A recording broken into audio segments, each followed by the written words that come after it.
Una buona giornata a tutti, ben ritrovati con Sveglia Trieste, mercoledì 24 maggio. Oggi sarà una puntata diversa dal solito perché il mercoledì avremo ospiti anche altri, oltre ai consueti rappresentanti della politica, dei sindacati e della società amministrativa e civile. Avremo anche ospite un piccolo gruppo di pubblico che sarà con noi, commenterà le notizie. Attraverso loro andremo anche a capire, loro e gli ospiti, diciamo, politici che avremo in trasmissione, un po' le opinioni sui temi della città e non solo, ma dalle 7:30 in poi vi presenteremo tutti. Intanto vi anticipo che i consueti rappresentanti che faranno tappa qui con noi a Sveglia Trieste non mancheranno. Oggi per esempio ci sarà Francesco Russo del Partito Democratico fino alle 9, dalle 9 alle 10 Alberto Polacco, capogruppo di Forza Italia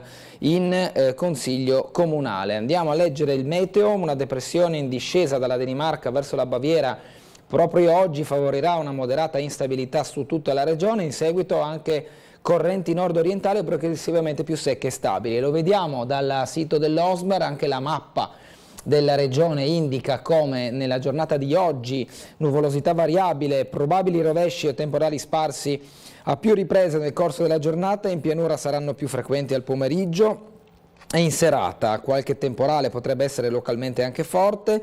Si parla soprattutto delle prealpi e l'alta pianura con piogge abbondanti e intense. Sulla costa sarà possibile tempo migliore con bassa probabilità di pioggia, venti a regime di brezza. In tarda serata soffierà buona moderata sulla costa. Le temperature fra i 15 e i 19 gradi le minime, 20-23 gradi le massime. Per domani già tempo migliore, qualche debole pioggia soprattutto sulla zona montana, ma particolare tempo soleggiato in genere in tutta la regione. Queste le condizioni meteo previste per oggi e per domani. Questo il piccolo invece di oggi, l'edizione 24 maggio. Purtroppo la notizia è quella della morte di un trentenne schiacciato da una pressa. È successo in questa ditta APS Trujon, che proprio ha subito questo lutto del giovane lavoratore dell'azienda che ha perso la vita sul posto di lavoro. Poi all'interno del piccolo, a pagina 15, vedremo meglio i dettagli. Dall'altra parte si parla nuovamente della cabinovia, dalla Vassa ai progetti, così si decide sulla cabinovia. È stata aperta la conferenza dei servizi, si dovrà esprimere sulla deroga a costruire nelle zone Natura 2000, il Bosco Bovedo per intenderci, dove i contrari alla realizzazione dell'opera insistono sulla impossibilità di costruire impianti di risalita. Il Comune cerca di proseguire attraverso delle deroghe perché i dati e i valori che ha riscontrato in fase di progetto garantiscono e concedono la possibilità della costruzione dell'opera. Vedremo poi i pareri quali saranno da parte delle autorità. Il provvedimento approvato dal Consiglio dei Ministri è quello invece sul maltempo in Emilia-Romagna, pacchetto da 2 miliardi per gli alluvionati. Intanto in foto militari, protezione civile, vigili del fuoco e volontari al lavoro per cercare di ripulire le zone colpite dal maltempo. A Capaci Mattarella ricorda Giovanni Falcone: la mafia non è invincibile, ha detto il capo dello Stato ieri. 23 maggio ricorreva i 31 anni dalla strage di Capaci, dove persero la vita il giudice Giovanni Falcone e gli uomini della scorta in un attentato vile lungo la strada che collega Capaci alla città di Palermo. È in pratica uno dei punti intermedi della tratta autostradale che collega l'aeroporto di Punta Raisi, poi nominato aeroporto Falcone Borsellino, al capoluogo siciliano, la città di Palermo. E lì perse la vita proprio nel tratto di Capaci a causa di un attentato con una bomba che è stata innescata da un casolare poco distante, la bomba che uccise Falcone e gli uomini della scorta. Andiamo a vedere ancora le notizie dal piccolo. La SIOT garantisce alla Cecchia l'indipendenza del gas russo. Il gruppo TAL andrà a aggiungere alla propria fornitura ulteriore greggio da distribuire nella Repubblica Ceca.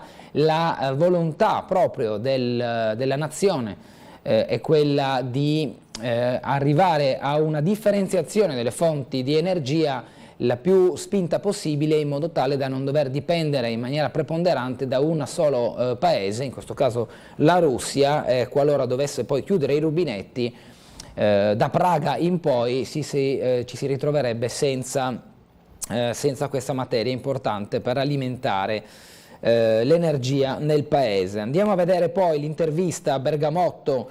Wärtsilä stoppi per altri 2 mesi i licenziamenti, gli accordi sono stati disattesi, per questo il governo chiede a Wärtsilä di spostare di 2 mesi l'impegno e non licenziare. Diego D'Amelio a pagina 9 spiega meglio la situazione con Fausta Bergamotto da parte del governo che chiede all'azienda di bloccare per altri 2 mesi gli esuberi e i licenziamenti del personale. Il bilancio di Trieste Airport che torna all'utile punta al 1 milione di passeggeri. Superati gli anni della pandemia, Trieste Airport riparte con il ritorno all'utile di bilancio quasi 5 milioni di euro. Accanto invece pacco sospetto sul bus in Piazza Libertà, traffico in tilt per ore, è successo ieri fra le 12 e le 2 più o meno, fascia oraria meridiana, che ha bloccato la zona della stazione Piazza Libertà, ma la ripercussione di questo traffico si è toccata in Borgo Teresiano, Borgo Giuseppino, lungo le rive e le zone limitrofe a causa di questo pacco bomba sospetto, poi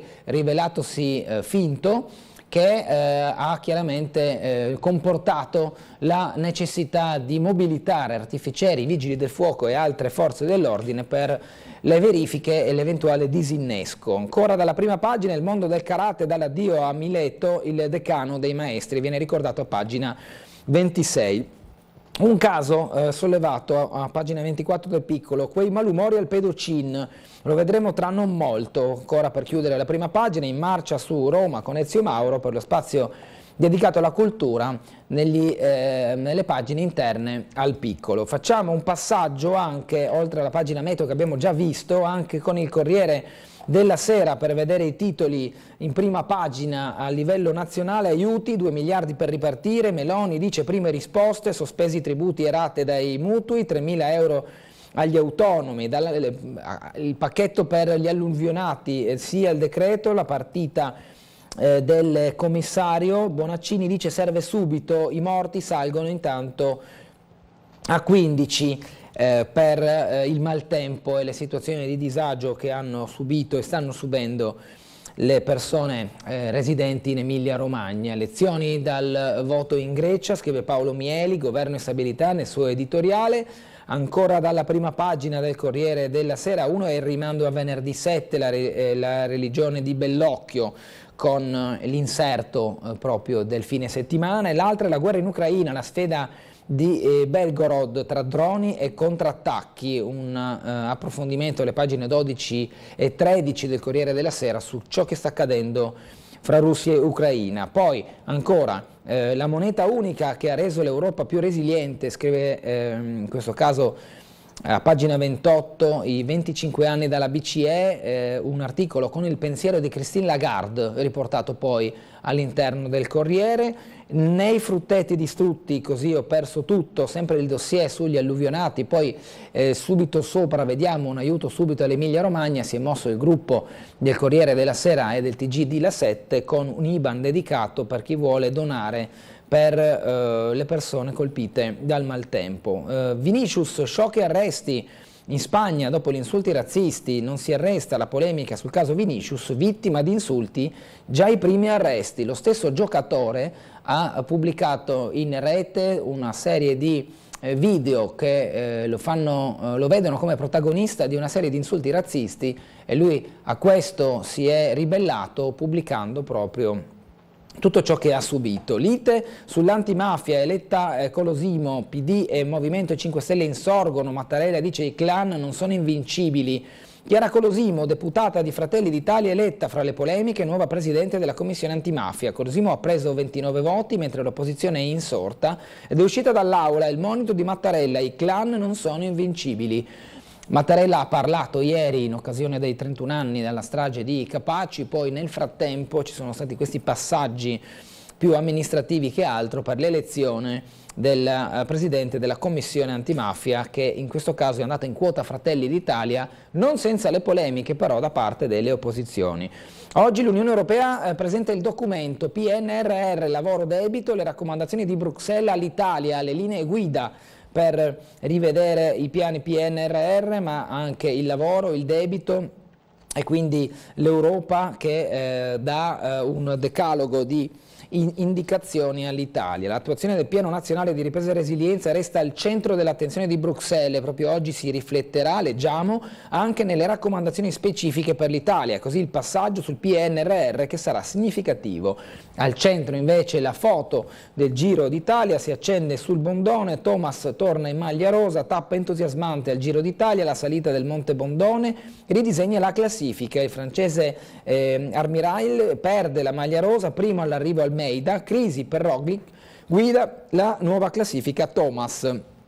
Qui il portoghese Almeida che vince lo sprint con Thomas e si aggiudica la tappa del Bondone, ma la maglia rosa va sulle spalle del gallese e si attende poi anche il passaggio in regione.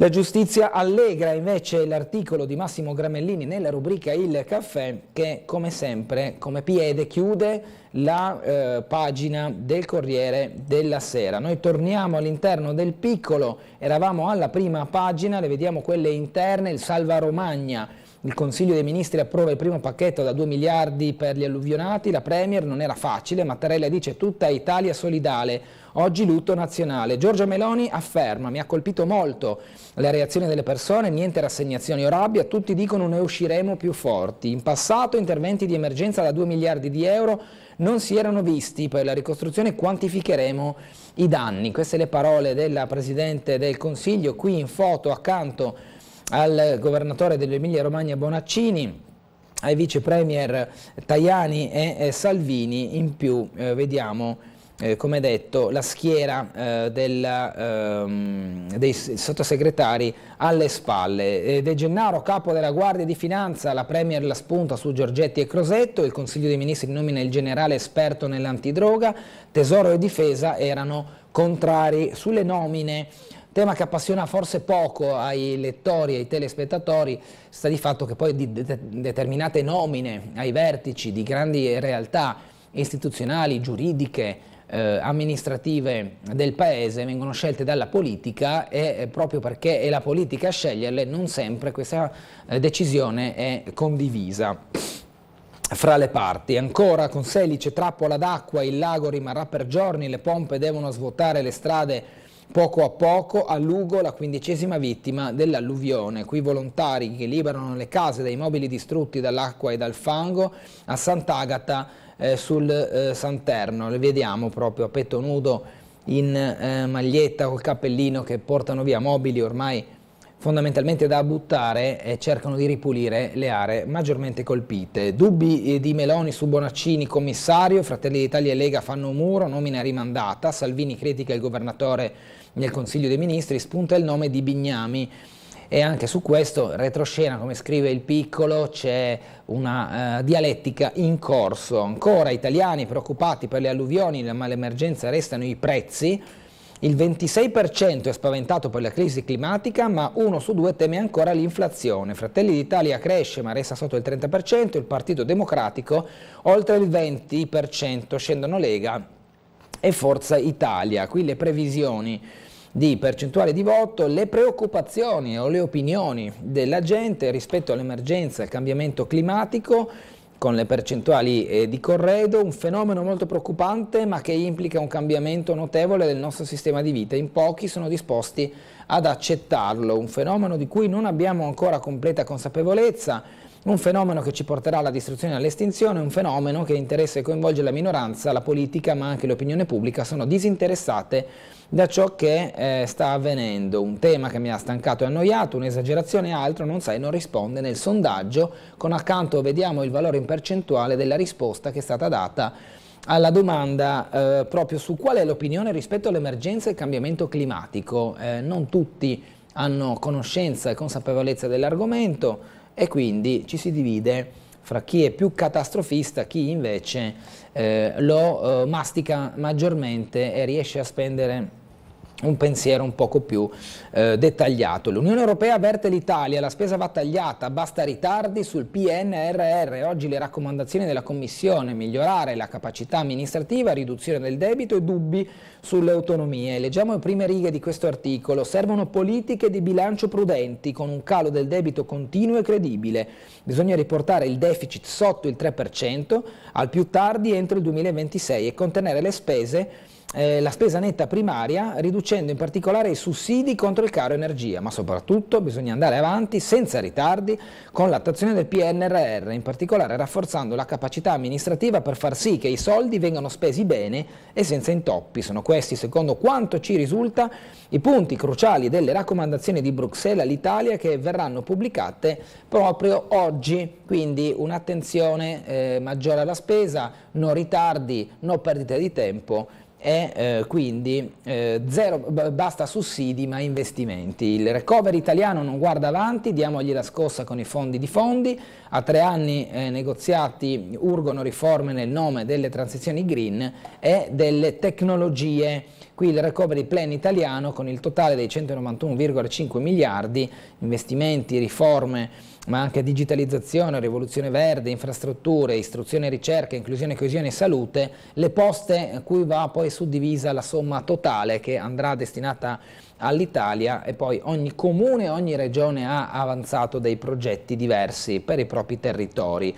Passiamo a un focus differente: dalle aule intelligenti alle banchine portuali. Il PNRR assegna al Friuli Venezia Giulia 258 milioni in più, budget a quota 2 miliardi e 37 milioni per lo scalo triestino, in arrivo ulteriori 21 milioni, confermati i fondi alla cabinovia. Questo per rientrare nel pacchetto dei fondi PNRR, declinati però in questo caso nella regione e nei comuni. Leggiamo cosa scrive Mattia Pertoldi. Massimiliano Fedriga insiste nel ribadire la necessità di aumentare i fondi a disposizione del Friuli Venezia Giulia inseriti all'interno del PNRR nazionale, ma intanto la quota parte della regione continua ad aumentare, non alla velocità e alle dimensioni volute dal Presidente, certamente, ma comunque in maniera tale da superare 2 miliardi di euro, cifra questa che ha permesso alla Regione di rafforzare una buona parte dei progetti ideati negli scorsi mesi e di vararne di nuovi da realizzarsi, al netto di eventuali modifiche della deadline concesse da Bruxelles entro e non oltre, lo ricordiamo, il 2026. Il governatore è tornato anche di recente a sottolineare la necessità di aumentare le risorse destinate alla Regione. Serve uniformità di interventi a livello nazionale, ha detto Fedriga. Non è possibile che ci siano territori di serie A e territori di serie B. Restiamo in ambito regionale, spostandoci in piazza Oberdan, dove ha sede il Consiglio regionale, commissioni consigliari eletti nuovi presidenti. La sanità va a Bolzonello, che non è il Bolzonello che abbiamo conosciuto negli anni scorsi, candidato alle elezioni regionali nel 2018 contro Massimiliano Fedriga per il Partito Democratico, bensì un altro Bolzonello nelle file del centrodestra. 2 caselle a Fratelli d'Italia e lista Fedriga, una Lega e una Forza Italia, riconfermati Basso, Bernardis e Budai. Tra 3 le new entry: il fratello dell'ex sindaco di Pordenone, Maurmair e Novelli. Questi i nomi dei prossimi presidenti delle commissioni. Staffetta tra i meloniani con l'ingresso di Balloch a metà legislatura, il compromesso interno al partito. Stefano Balloch in questa foto accanto al forzista Novelli, che fra i due è quello a sinistra, Novelli, Balloch invece è quello nella foto a destra. E poi i problemi però sono aperti, dicono le minoranze: la carenza di personale che costringe turni massacranti, le difficoltà degli MMG, delle guardie mediche, delle sanità territoriali, le liste d'attesa infinite sono problemi che vanno affrontati immediatamente e risolti. Lo dichiara Simona Liguori, Patto per l'Autonomia, lista civica, eletta vicepresidente della terza commissione. Il collega di gruppo Enrico Bullian in foto, vice della quinta commissione, si concentra invece sulle autonomie. Serve una regione decentrata, ha detto questo consigliere di opposizione. Capitolo Varsila. Varsila proroghi per altri 2 mesi il suo impegno a non licenziare. Lo richiede la sottosegretaria alle imprese del Made in Italy Fausta Bergamotto, che sposa la linea sindacale dopo le inadempienze. Ad oggi ipotesi non credibili, ma il governo sta lavorando. All'interno di questa pagina Diego D'Amelio ha realizzato un'intervista proprio con Fausta Bergamotto, Non ci spieghiamo, la rinuncia di Christophe era una buona ipotesi, poteva riassorbire il personale e fare investimenti seri.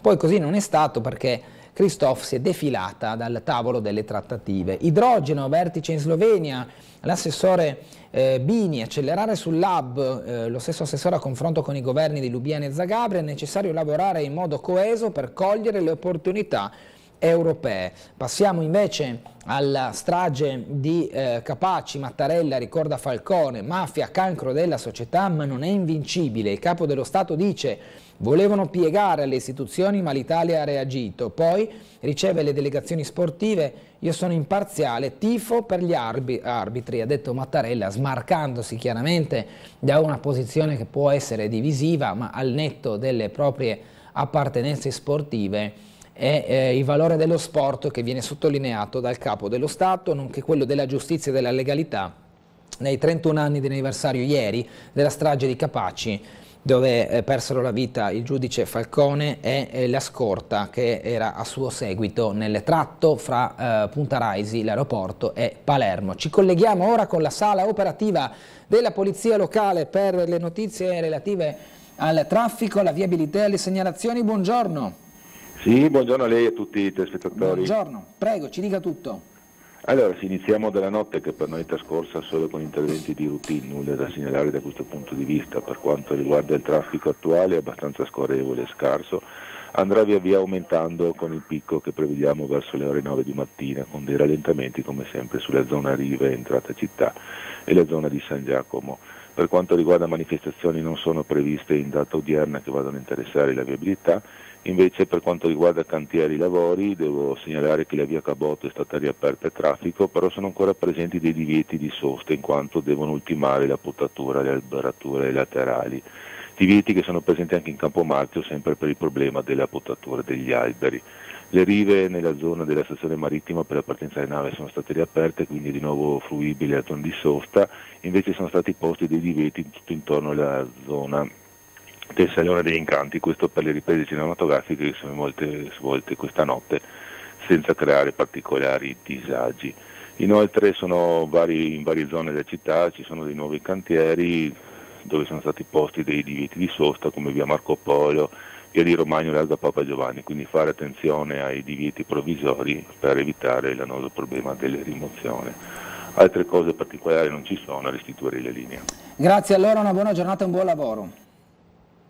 Proseguiamo col piccolo, andiamo a leggere la pagina seguente. Contro i clan lo Stato è diviso invece del ricordo delle vittime. È stata una giornata di polemica politica che mostra tutte le fratture, mentre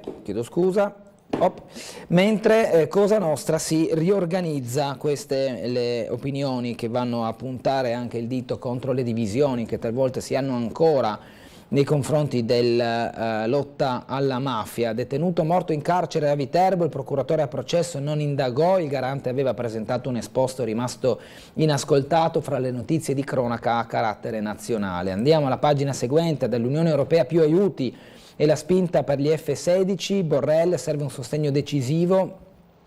Questo è il capitolo dell'invasione dell'Ucraina. Stoltenberg ai ministri della difesa: NATO non coinvolta, ma dobbiamo dare un segnale molto chiaro alla Russia. Leggiamo: fornire un sostegno militare a Kiev a piccole dosi non farebbe altro che prolungare la guerra. L'Ucraina ha bisogno di un aiuto decisivo e i ministri dei paesi dell'Unione Europea sono determinati a darglielo. È con questa motivazione che Joseph Borrell, alto rappresentante per la politica estera dell'Unione Europea, ha annunciato i prossimi passi dell'Unione Europea: incrementare la fornitura di munizioni con l'obiettivo di arrivare a quota 1 milione di pezzi entro l'inizio del prossimo anno. Da febbraio i paesi ne hanno già spediti 220.000 dagli stock nazionali. Aumentare di altri 3,5 miliardi la dotazione del Fondo Europeo per la Pace e soprattutto accelerare la fornitura di aerei da combattimento, gli F-16. Continuano gli attacchi a Belgorod. Putin ammette momento difficile, incursori ancora sul territorio di Mosca, morto il viceministro che si era dichiarato contro la guerra. Dodik ritorna in visita a Mosca dell'Unione Europea, nuovo alto là alla Bosnia, e la terza missione del leader nazionalista negli ultimi 12 mesi, è al centro dell'incontro accordi di Dayton e nuove forniture di gas. Irritato il commissario per l'allargamento Vareli, i nostri alleati non vanno in Russia, critiche anche da Washington agli Stati Uniti. Voto qualificato dell'Unione Europea, Croazia e Ungheria guidano i contrari, Lubiana si sfila. Paesi dell'Est pronti a ostacolare la proposta avanzata da Italia, Francia e Germania per rendere più snelle le decisioni comunitarie. Qui alcuni dei volti delle persone menzionate. Zagabria considera l'unanimità come unica leva che consente ai piccoli di contare qualcosa. Budapest ha già coinvolto nell'attività di lobby un gruppo che va dalla Polonia fino all'Austria. Il governo riconosca i sacrifici dei deportati nell'ex Jugoslavia, l'interrogazione della parlamentare del Partito Democratico Deborah Serracchiani, che dice il governo si impegni finalmente ad assicurare la copertura provvidenziale per i periodi di deportazione e persecuzione sofferti dagli ormai pochi cittadini superstiti che si trovano a risiedere nei territori ceduti alla ex Jugoslavia e che hanno subito da parte delle autorità jugoslave di allora persecuzioni e deportazioni anche per il solo fatto di aver scelto il mantenimento della cittadinanza italiana, per i quali a tutt'oggi non è previsto alcun riconoscimento simbolico ed economico. Questa è la richiesta di Serracchiani. Lo scandalo pedofilia scuote Fiume, 6 sacerdoti indagati per abusi, l'arcivescovo Uzinic parla alla stampa e conferma le inchieste in piedi, chiedo scusa alle vittime. Il caso che sta facendo parlare non poco, ha pianto, ha rivolto appelli accorati, ha chiesto scusa e ha rivolto parole di solidarietà alle vittime e alle loro famiglie. Monsignor Mate Uzinic, arcivescovo di Fiume, ha tenuto una conferenza stampa in cui ha confermato le voci che in città, nel Quarnero e anche oltre circolavano da tempo. Nel territorio di competenza dell'arcidiocesi fiumana ci sono stati casi di abusi sessuali perpetrati da sacerdoti, vicende drammatiche denunciate alle competenti autorità ecclesiastiche e alla Procura di Stato, ed è una brutta pagina in questo caso per la diocesi di Fiume, alle prese con questo fastidiosissimo e deprecabile fatto. Operaio muore a 30 anni schiacciato nella pressa di un'azienda di Mariano. Nicolas Nanutto, originario di Monfalcone ma residente a Cormons, è rimasto impigliato nel macchinario durante il turno di notte sotto gli occhi di un collega. La procura ha disposto l'autopsia, la perimetrazione dell'area e la sospensione della produzione. Chi lavorava con lui sostiene che era un ragazzo molto serio e laborioso, sperava di poter diventare capo del turno di notte. Questo il ricordo del ragazzo scomparso mentre lavorava. Andiamo alla pagina di Trieste, pareri, riunioni Vinca, VAS, Aula, Progetti e Paur, la strada per la cabinovia. Aperta la conferenza dei servizi che dovrà esprimersi sulla deroga a costruire in zona Natura 2000, è uno dei passaggi necessari ad arrivare poi al cantiere. Si è aperta la conferenza dei servizi che in questa prima fase istruttoria ha fornito alcune indicazioni, soprattutto la richiesta di riferimenti normativi, documentazione mancante, approfondimenti, ma i presenti soprattutto da parte del Comune, hanno parlato di un incontro molto positivo.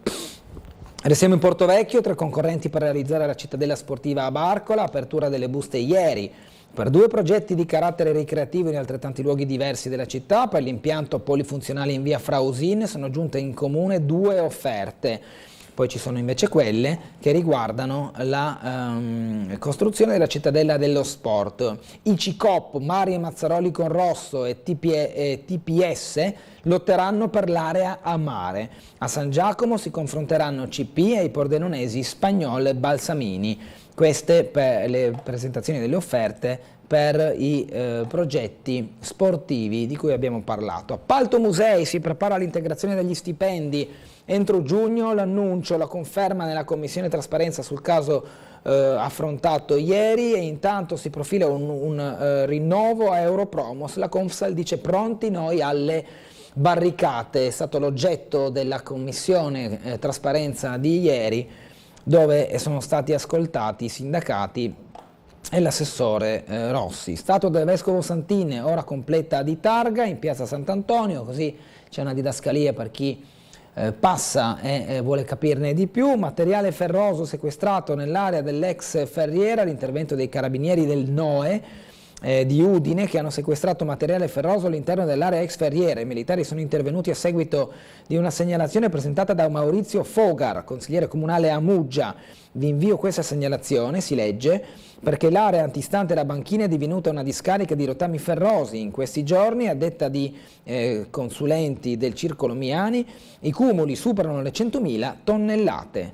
Ancora il caso del saluto romano in via Paduina, informativa alla Procura, il rapporto della Digos per analizzare meglio i fatti. E poi i lavori sopra la spiaggia, i parcheggi rubati, malumori al Pedocin, cantiere vicino alla parte rosa e parca ai croceristi, disagi presto risolti, resta la grana della sosta selvaggia delle auto sui posti per gli scooter. Con il ritorno del sole ecco i primi ingressi negli altri stabilimenti che si stanno attrezzando per la stagione estiva. La stradina per Canovella de Zoppoli riempita di divieti e passi carrabili. Sindaco Gabrovest di Duino Risina, lì è ora di fare chiarezza, sempre su quella che possiamo considerare la pagina balneare del piccolo che abbiamo appena letto. Noi ci fermiamo qui, ci ritroviamo dopo la pubblicità, saremo in compagnia di Francesco Russo e vi presenteremo anche le persone che saranno con noi questa mattina. Ci vediamo tra poco.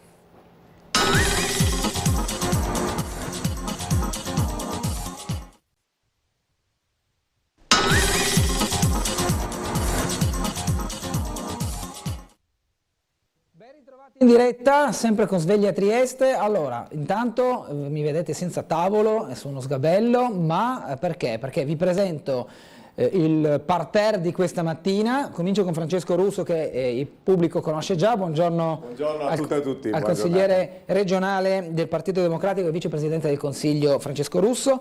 Do il buongiorno però a Edda Sferk, ben trovata. Grazie, buongiorno a tutti, grazie per l'opportunità. Buongiorno a Tiziano Pindozzi. Piacere, buongiorno. Buongiorno a Maria Greco, però mi ha detto di chiamarla Iole, quindi buongiorno a Iole, buongiorno signora, buongiorno. E buongiorno a Giorgio Susel, ben trovati. Buongiorno, ben svegliati. Dunque, abbiamo praticamente il pubblico oggi in studio con i quali parleremo dei vari argomenti che hanno a che fare con l'attualità, con il territorio, con la regione, ma anche argomenti nazionali e internazionali. Parleremo anche dell'Università della Terza Età che vi è coinvolti in questo progetto di presenza qui con noi a Sveglia Trieste, Università della Terza Età che ovviamente ringraziamo. Io parto un po' in take, come si dice nel calcio russo, perché oggi la prima pagina del piccolo e dopo il rimando alle pagine interne occupavano molto spazio riguardo alla cabinovia, alla conferenza dei servizi, a questi primi incontri che sono stati definiti istruttori e interlocutori, giudicati positivamente dal Comune e che mettono, diciamo, nero su bianco tutti i passaggi per poi arrivare all'approvazione e all'ok per il cantiere. Cosa mi dice Russo su questo argomento? So già abbastanza il tenore della sua opinione e poi farò un giro di commenti con tutti voi. Prego. Ma io sono davvero anche curioso di sentire la voce dei cittadini, perché continuo a pensare, l'abbiamo fatto anche attraverso un sondaggio, che la stragrande maggioranza dei triestini non vogliano quest'opera per motivi diversi, tipo economico, ambientale. E io dico che finalmente, forse in questi giorni, ci saranno alcune prime dichiarazioni vincolanti anche da parte delle amministrazioni, nel senso che si ritrovano tutte intorno a un tavolo. Il collega, credo Tomasino, oggi ha fatto una ricostruzione spiegando quanto è complicato, quante sigle strane ci sono, quante autorizzazioni mancano. Ecco, il tema vero è questo, che l'impressione che il Comune abbia fatto il passo più lungo della gamba, sia andato troppo avanti anche con la società Leitner, a cui avrebbe già affidato il progetto, anche se non c'è un progetto definitivo. Mancano però tutta una serie di approvazioni, anche di tipo ambientale. Qui mi pare c'è qualcuno che ha lavorato nel campo per molti anni, ma insomma noi sappiamo che è quasi insuperabile il fatto di poter costruire un impianto come quello su Bosco Bovedo. L'Europa non lo prevede, non lo permette. Sappiamo che ci sono dei problemi giganteschi con le comunelle di Opicina. Sappiamo che l'ARPA e anche la sovrintendenza ha smentito il Comune rispetto al fatto che non è sostenibile dal punto di vista economico. Sono previste 13.000 persone al giorno per rendere economicamente sostenibile l'Ovovia, e sappiamo che non è così. Insomma, sul piccolo oggi c'è una segnalazione di un lettore che fa una comparazione con La Paz in Bolivia, ma lì ci sono 1 milione di abitanti e una conformazione completamente diversa. Quindi la mia impressione è che scopriremo in questi giorni che pian pianino, insomma, i tempi tecnici non ci sono veramente le possibilità di fare quest'opera. Teniamo conto che a livello nazionale c'è una discussione importante sul fatto che il governo comincia a fare marcia indietro sul PNRR, hanno dei problemi grandissimi a chiudere tante operazioni sul PNRR, che sarebbe un peccato, e questo è un grande banco di prova anche per la Presidente Meloni, perché non possiamo buttare via i soldi che l'Europa ci ha dato, perché ne va del futuro dei nostri figli.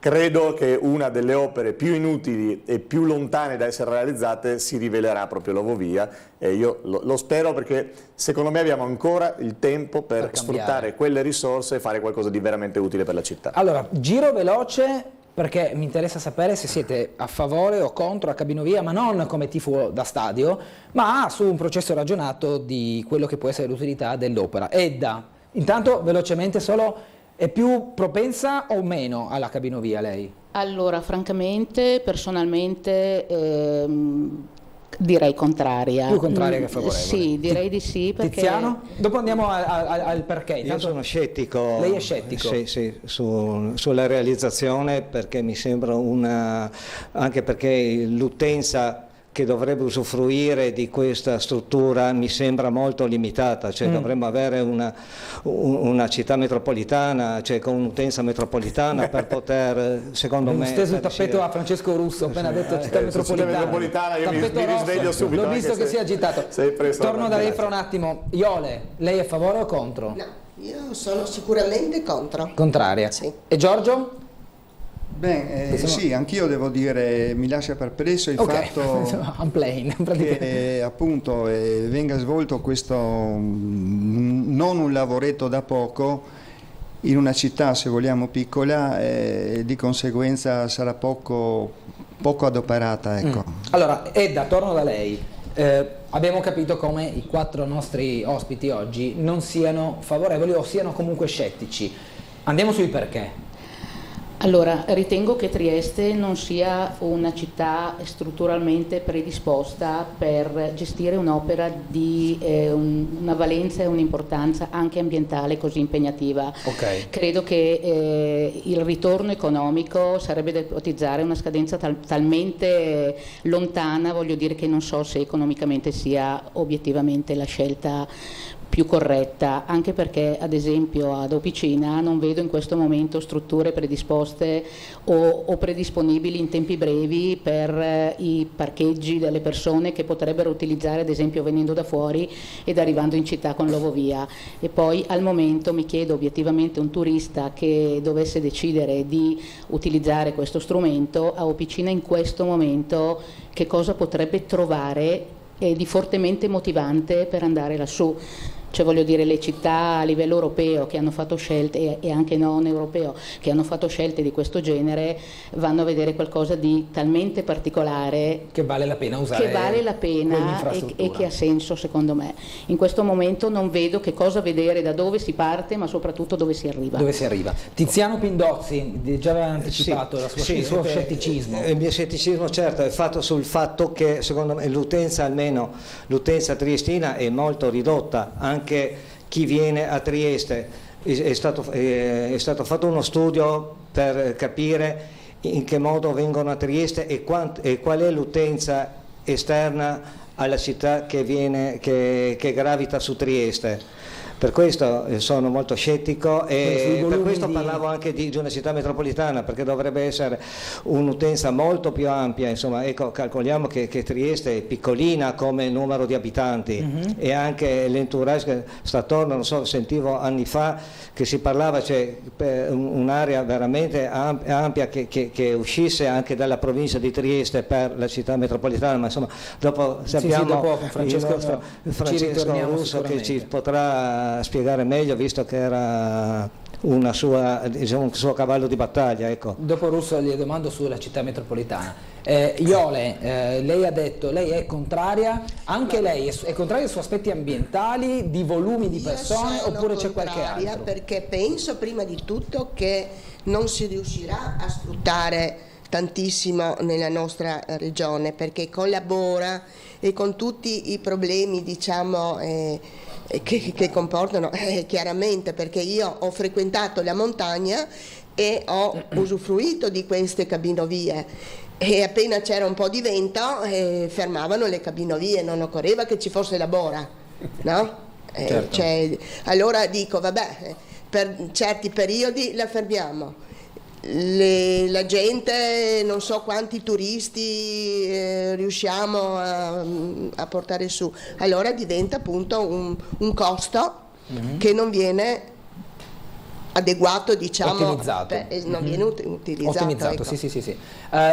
Tiziano, anche lei. Giorgio, chiedo scusa, sì, devo un attimo prendere le misure. È il primo giorno anche per Gullotta. Esatto, Giorgio, anche lei scettico? Ma sì, sicuramente, proprio per i motivi appunto che sono stati esposti fino adesso, che teniamo conto che appunto durante il periodo invernale Trieste è battuta dalla bora diverse volte, no? Anche se adesso in realtà, in confronto a quando eravamo piccoli o giovani, la bora si è un po' fermata, però naturalmente questi sono giorni in cui la cabinovia dovrà rimanere ferma. Ora mettiamo assieme i giorni che dovrà rimanere ferma per la bora e il fatto che per andare a Officina a vedere cosa, insomma, sì, c'è qualche cosa senz'altro interessante, ma diciamo chi viene fuori da Trieste sarà informato cosa potrebbe andare a vedere a Officina, per cui questo paragonato al costo che dovrà avere questa struttura mi sembra un po' fuori luogo, ecco. Allora vi anticipo la mia prossima domanda per voi: l'alternativa quale potrebbe essere, no? Cioè, se voi aveste in mano questi soldi, ovviamente non voi singolo Giorgio, come comune, come regione, insomma, come li spendereste per un'opera di mobilità urbana e sostenibile? Intanto Francesco Russo, abbiamo sentito il giro di opinioni che vanno a toccare gli aspetti che vengono criticati dall'opposizione, ma non solo dall'opposizione, oggi riguardo l'opera, cioè la sostenibilità ambientale, l'utilità dell'infrastruttura. Non ho sentito, però ci può stare anche la tenuta economica del progetto.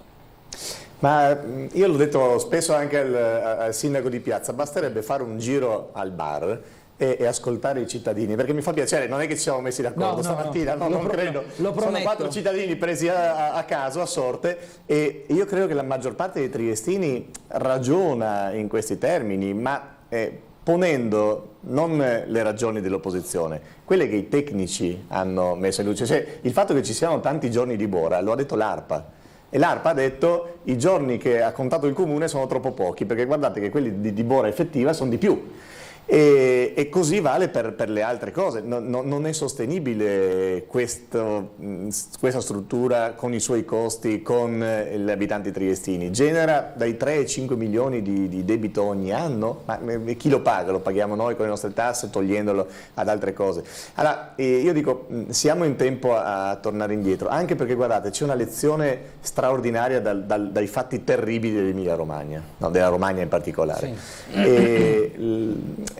La terra si riprende tutto, l'ambiente si sta riprendendo tutto, con gli interessi rispetto alle violenze che ne abbiamo fatto. Un'opera così impattante, io sono andato a parlare con le persone che abitano sopra a Varcola ad esempio, e mi dicono: guardate, già oggi quando piove molto dalla collina viene via la terra, viene dilavato tutto, ci sono già le crepe nei muri. Allora, immaginiamo un'opera così importante. Io credo che, insomma, dovendoci aspettare anche dei fenomeni atmosferici non preventivabili o simili a quelli che sono accaduti in questi giorni, noi rischiamo davvero dei disastri ambientali. Facciamo delle cose che abbiano un impatto più leggero. Noi abbiamo sempre detto un tram, a parte rifacciamo partire il tram di Opcina, cioè abbiamo il bisogno di collegare Opicina, facciamo ripartire il tram di Opcina, sono 7 anni, sono 2 compleanni del sindaco che noi andiamo scherzosamente a portargli la torta in piazza Oberdan con il modellino di tram di Opcina, perché sono 2 anni che dice che lui inaugura il tram durante il suo compleanno. Però facciamo partire quello e poi facciamo piuttosto un tram, lo dicono proprio gli esperti anche dell'ARPA, e facciamo un tram che colleghi alcune zone strategiche, le Rive, il Porto Vecchio, si colleghi con il tram di Opicina. Sono quei sistemi che anche nelle città europee danno il senso della modernità, della velocità del servizio efficace ai cittadini e del rispetto ambientale che oggi è tanto più necessario. Ora, torno da voi fra un attimo, vedo una telefonata, ascoltiamola, buongiorno. Pronto, buongiorno, però io volevo fare un'altra domanda, uscire un po' dal seminato di quello che parlate adesso, sì. Posso farlo? Sì, prego. Allora, visto che sono anche gli ospiti, avevo interesse a sapere cosa ne pensano loro. Io penso che da cittadina, che paga le tasse come tanti altri come me, ho il diritto di sapere che aria respiro. Allora, io non capisco perché quando si parla di scie chimiche si parla di complottismo, però poi quando si parla di inseminazione delle nuvole, che praticamente è la stessa identica cosa, se volete andare a vedere i riferimenti, è contemplato. Allora, a parte che questa secondo me è già una presa in giro, poi volevo anche dire, siccome sappiamo come è andata a finire con i vaccini, con tutti quelli che dicevano che Montagnier era un rincoglionito e che invece Bassetti e gli altri virostar avevano ragione, io nomino John Clauser, che è un premio Nobel, e queste non sono cose trovate né su Facebook né su Telegram, sono ricerche mie personali. Questo fisico praticamente ha detto queste parole, cercherò di essere breve. La narrativa popolare sul cambiamento climatico riflette una pericolosa corruzione della scienza che minaccia l'economia mondiale e il benessere di miliardi di persone. E mi spiego, il case green, macchine green, tutto questo è un interesse economico evidentemente, non c'è niente che c'entrerà il cambiamento climatico, sicuramente noi abbiamo rovinato con le plastiche e con tutto quanto, però adesso anche Romano Prodi, cioè il fratello di Romano Prodi, è d'accordo col dire che se le opere di contenimento delle acque, le casse di espansione, che si sa che la regione si è dimenticata di portare a compimento, forse se fossero state fatte, visto che i soldi c'erano, quel disastro che è successo in Emilia Romagna forse si sarebbe potuto contenere. Ecco, io vorrei un'opinione su questo, perché io le dico la verità, tutto questo cielo che di notte e di giorno, perché io tante volte li sento passare che di notte bombardano, sicuramente, come c'è scritto nella mia ricerca, non contengono materiali che fanno bene alla salute. Siccome si parla anche di salute pubblica e io sono una cittadina, oltre che la sanità vorrei sapere l'aria che respiro. Grazie, buongiorno. Grazie, facciamo un giro di commenti veloci per i temi ambientali, temi anche che riguardano i cambiamenti climatici, hanno un impatto che taluni ritengono forse esagerato, cioè c'è una giusta dimensione entro la quale bisogna parlare di questi argomenti. Edda, cosa ne pensa? Eccessivo allarmismo? Poi abbiamo visto come l'Europa si è mossa, il stop al diesel, le auto le case con una classe energetica più alta, cioè sono tutte misure che sono una forzatura o sono giuste inserirle anche per spronare al futuro più ecosostenibile? Allora, io mi sono occupata abbastanza direttamente, diciamo, di monitoraggio dell'aria, essendo stata un dipendente regionale, per giunta ho lavorato alla direzione dell'ambiente per molti anni. Ah, ok, quindi proprio calza. Ecco, allora, devo dire che i monitoraggi dell'ARPA sono monitoraggi attenti, giornalieri, puntuali, e quindi i cittadini sono fortemente informati da questo punto di vista. Ho visto, voglio dire, l'evoluzione delle norme ad esempio sull'energia invece che sul contenimento energetico. Quello che rilevo è che forse le città, torno un po' anche alla realtà di Trieste, ma credo sia una cosa di carattere generale, forse non sono ancora adeguatamente preparate ad affrontare un cambiamento così epocale, voglio dire. Parliamo tanto ad esempio di macchine elettriche, sì, ma non abbiamo sufficienti colonnine di ricarica. Parliamo tanto di mobilità sostenibile attraverso l'utilizzo maggiormente intensivo ad esempio della bicicletta, ma non abbiamo sufficienti piste ciclabili. Quindi io sono decisamente favorevole, ma tornando un po' al discorso di prima, l'utilizzo dei fondi per potenziare le strutture cittadine e per rendere Trieste maggiormente appetibile al turismo, voglio dire, in modo che il turista possa dire vado ma ci voglio tornare, perché c'è molto da vedere. Questo secondo me è vitale, forse sarebbe la prima cosa da fare, e dotare Trieste di mezzi ecologici che consentano di muoversi, voglio dire, nel rispetto, voglio dire, della miglior vita possibile, della miglior qualità della vita possibile, della sostenibilità. Forse sarebbe davvero la prima cosa da fare, potenziare quelle che sono le strutture esistenti, i musei, le cose da vedere, potenziare tutta la parte, voglio dire, che è il nostro fiore all'occhiello. Potenziare l'offerta. Se non è cabinovia, cos'è?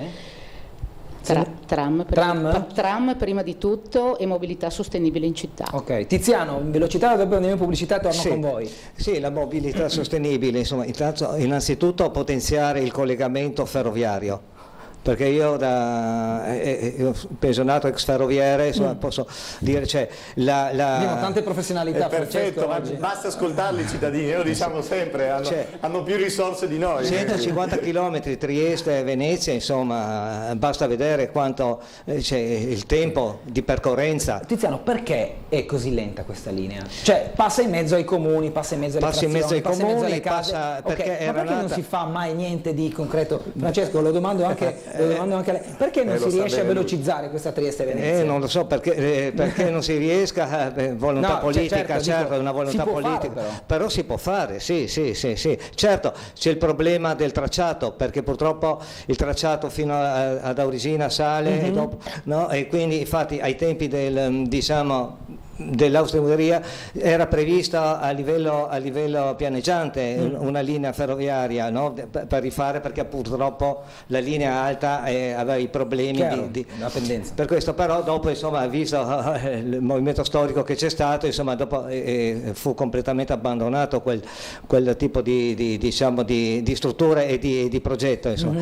Però bisognerebbe incentivare, perché appunto anche potrebbe anche arrivare l'alta velocità, potrebbe arrivare ad Opicina, come se erano stati fatti già dei progetti a suo tempo, erano stati fatti degli studi, perché insomma Villa Opicina è sempre, e la stazione Villa Opicina è sempre Trieste, certo. Non è che siamo, no? Per questo, quindi, è il fatto appunto che la linea è stretta, anche fino ad Audisina la linea è stretta, insomma, quindi è difficile anche riuscire ad avere una velocità adeguata per collegare. E poi anche le fermate, sono tante fermate, in tante stazioni. Ecco, una cosa importante è stata il collegamento con l'aeroporto. Ecco, quello lì è stata un'ottima cosa, secondo me, poter incentivare appunto chi arriva a Trieste. Ecco, anche lì uno arriva con l'aereo, scende, c'è il treno, che il treno non ha problemi di traffico, diciamo, veicolare, stradale, e arriva direttamente alla stazione centrale e non inquina, quindi arriva in centro, anche perché la stazione, bene o male, insomma, è in centro. Certo, dobbiamo andare in pubblicità, a rientro poi parleremo anche con gli altri nostri due ospiti. Francesco, intanto si raccolgono molti spunti interessanti. Anche quello di valorizzare forse di più la stazione di Opicina può essere un dettaglio magari su cui ragionare. Quella è una delle visioni strategiche, cioè portare, come è stato fatto a Reggio Emilia, la stazione dell'alta velocità fuori dal centro abitato e poi dei collegamenti veloci. Questo permetterebbe di ricollegare Trieste ai grandi centri. Chiaro, è sempre un problema di domanda e di offerta. Se la gente non vuole venire a Trieste, se non ci sono grandi imprese, è chiaro che poi il treno deve fermarsi a Conegliano o a San Vito al Tagliamento, eccetera, su altra linea. Però perché il mercato chiede quella roba lì. Chi prende il treno a Venezia sa che tutti scendono e a metà del tragitto siamo praticamente in tre in un vagone. Insomma. Breve pubblicità, ci vediamo tra poco.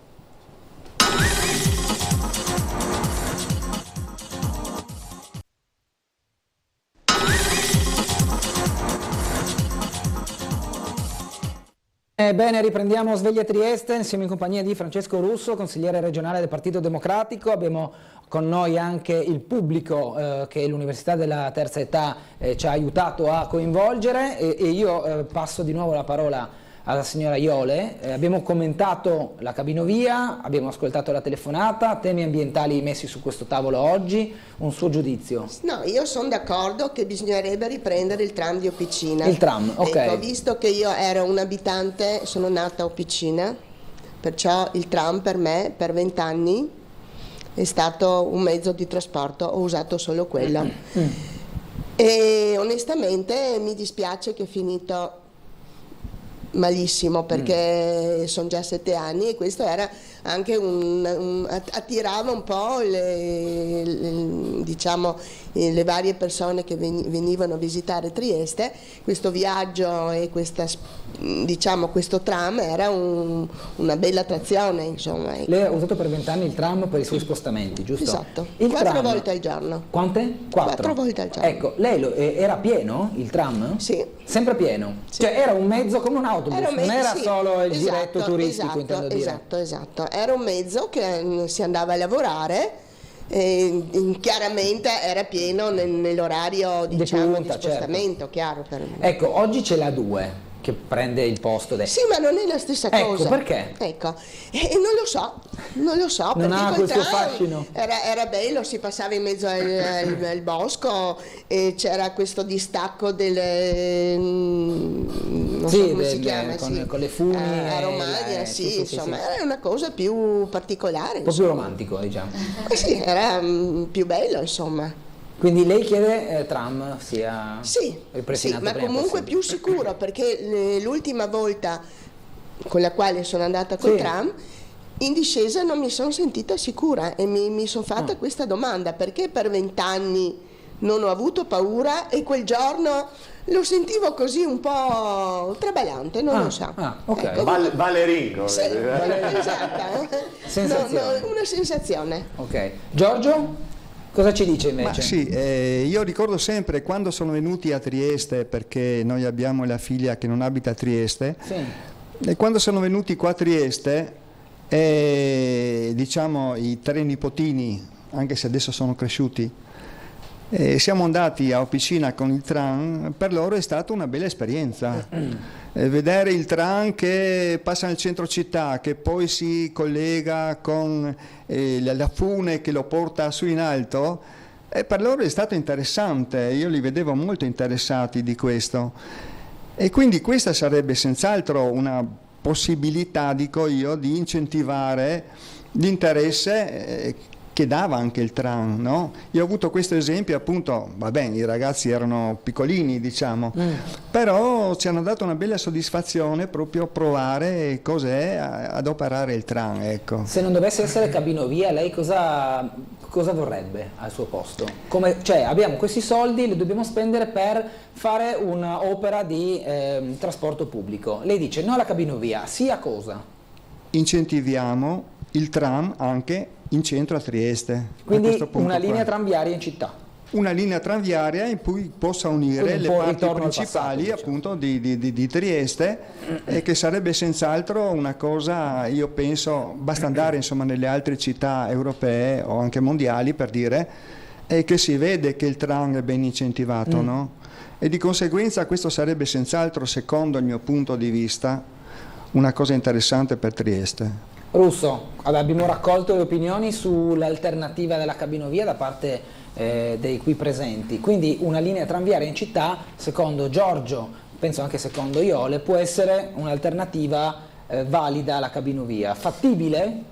No, è fattibilissimo, come progetti, ci come sono spesa, studi, ma già ai tempi dell'amministrazione Cosolini si pensò addirittura di portare il tram di Opicina fino a Portovecchio da un lato, alcuni dicono perché non lo prolunghiamo fino alla Grotta Gigante, quindi anche soltanto il potenziamento di quella linea. E poi noi diciamo da sempre, sulle rive ci sarebbe la possibilità di collegare un pezzo della città importante e arrivare poi in Portovecchio, che è lo snodo vero, perché su Portovecchio ci giochiamo tanto futuro della nostra città. Purtroppo anche un'altra delle cose che rimangono ferme, succede veramente poco, non arrivano gli investimenti che vorremmo, ma quello è importante. Però credo sia importante che quello che si diceva prima, modelli di mobilità sostenibile, tra cui la bicicletta. Oggi con la bicicletta elettrica, si è sempre detto a Trieste in bicicletta è un po' difficile perché appena ci sono le salite è un po' complicato. Adesso con le bici elettriche noi davvero potremmo diventare, come le maggiori città europee, città in cui ci si muove con grande libertà, spendendo di meno, inquinando di meno e garantendo anche il benessere dei cittadini, perché chi va in bicicletta si ammala di meno. Chi va in bicicletta rimane in forma, anche le persone in là con gli anni, quindi è proprio un cambio di mentalità e noi potremmo riscoprire, poi andando in bicicletta si scopre una città diversa, è meno caotica la città, insomma si viaggia con più serenità, così come andando nel tram invece che con l'autobus, insomma è come essere sempre un po' in vacanza. La verità è che per tornare ai tram, che arrivano ancora oggi i turisti dopo 7 anni che è fermo, e in piazza Oberdan io sono di fronte in Consiglio regionale, qualcuno ancora mi ferma dicendo ma scusi mi era segnato che qui partiva un bellissimo tram. Insomma è assolutamente inaccettabile, facciamo in modo, l'ho detto anche al sindaco di piazza, gli diamo una mano ma concentriamo tutte le energie per far ripartire quel tram, è un segno di Trieste, è forse il simbolo di Trieste, teniamocelo caro. Allora andiamo ad ascoltare un'altra telefonata, buongiorno. Pronto? Sì? Buongiorno. Buongiorno, prego. Io volevo dire una cosa sola a tutti gli ospiti oggi, sì? non a uno solo, perché non mi interessa un partito o l'altro. Noi andiamo a votare, giusto? Vero. Per eleggere un'amministrazione che amministri la città a favore dei cittadini, non contro i cittadini, non contro. Prima cosa, che si occupino del tram che ho vicino che è sempre esistito, si vergognino per mettersi contro i cittadini, non per i cittadini, non si amministrare questo, è una vergogna, ok, una vergogna. Grazie Antonio. Grazie. Anche in questo caso l'opinione è abbastanza palpabile, cioè l'assenza del tram per 7 anni, secondo la persona che ha chiamato, è una vergogna. Ha detto però all'inizio, no? Non si va più a votare. Cosa ne pensate di questa scarsa affluenza recente, che non è solo a Trieste, insomma un po' tutta Italia, forse anche tutta Europa, sul calo dell'affluenza alle urne? Signora Edda. Allora, in alcuni momenti... Allora, io sono un cittadino... Qui uno esponente politico, sì. Quindi sparate pure. Che fa da punchball oggi per le critiche verso la classe politica. No, prego, a parte gli scherzi. Allora, in alcuni momenti, io premetto che non ho mai saltato un appuntamento con il voto, cioè cerco di cogliere ogni occasione per esprimere la mia opinione e anche perché credo che obiettivamente ne abbiamo poche di alternative per poter dire la nostra, se non il voto. In alcuni momenti ho rilevato forse poca chiarezza e poca semplicità da parte della politica, diciamo, nel raccontare un po' quello che è il programma elettorale e poi purtroppo troppo spesso la delusione da parte del cittadino di non vedere attuato il programma che è stato illustrato, diciamo, in fase di campagna elettorale. Il cittadino ha, secondo me, bisogno di concretezza. In molti momenti probabilmente le normative vigenti prevedono delle tempistiche troppo lunghe per avere delle autorizzazioni. Infatti la domanda che mi permetto un attimino di fare a questo momento a Francesco Russo, rappresentante, voglio dire, della regione, del Consiglio regionale, nella sua proprio qualità di esponente del Partito Democratico, chiedo.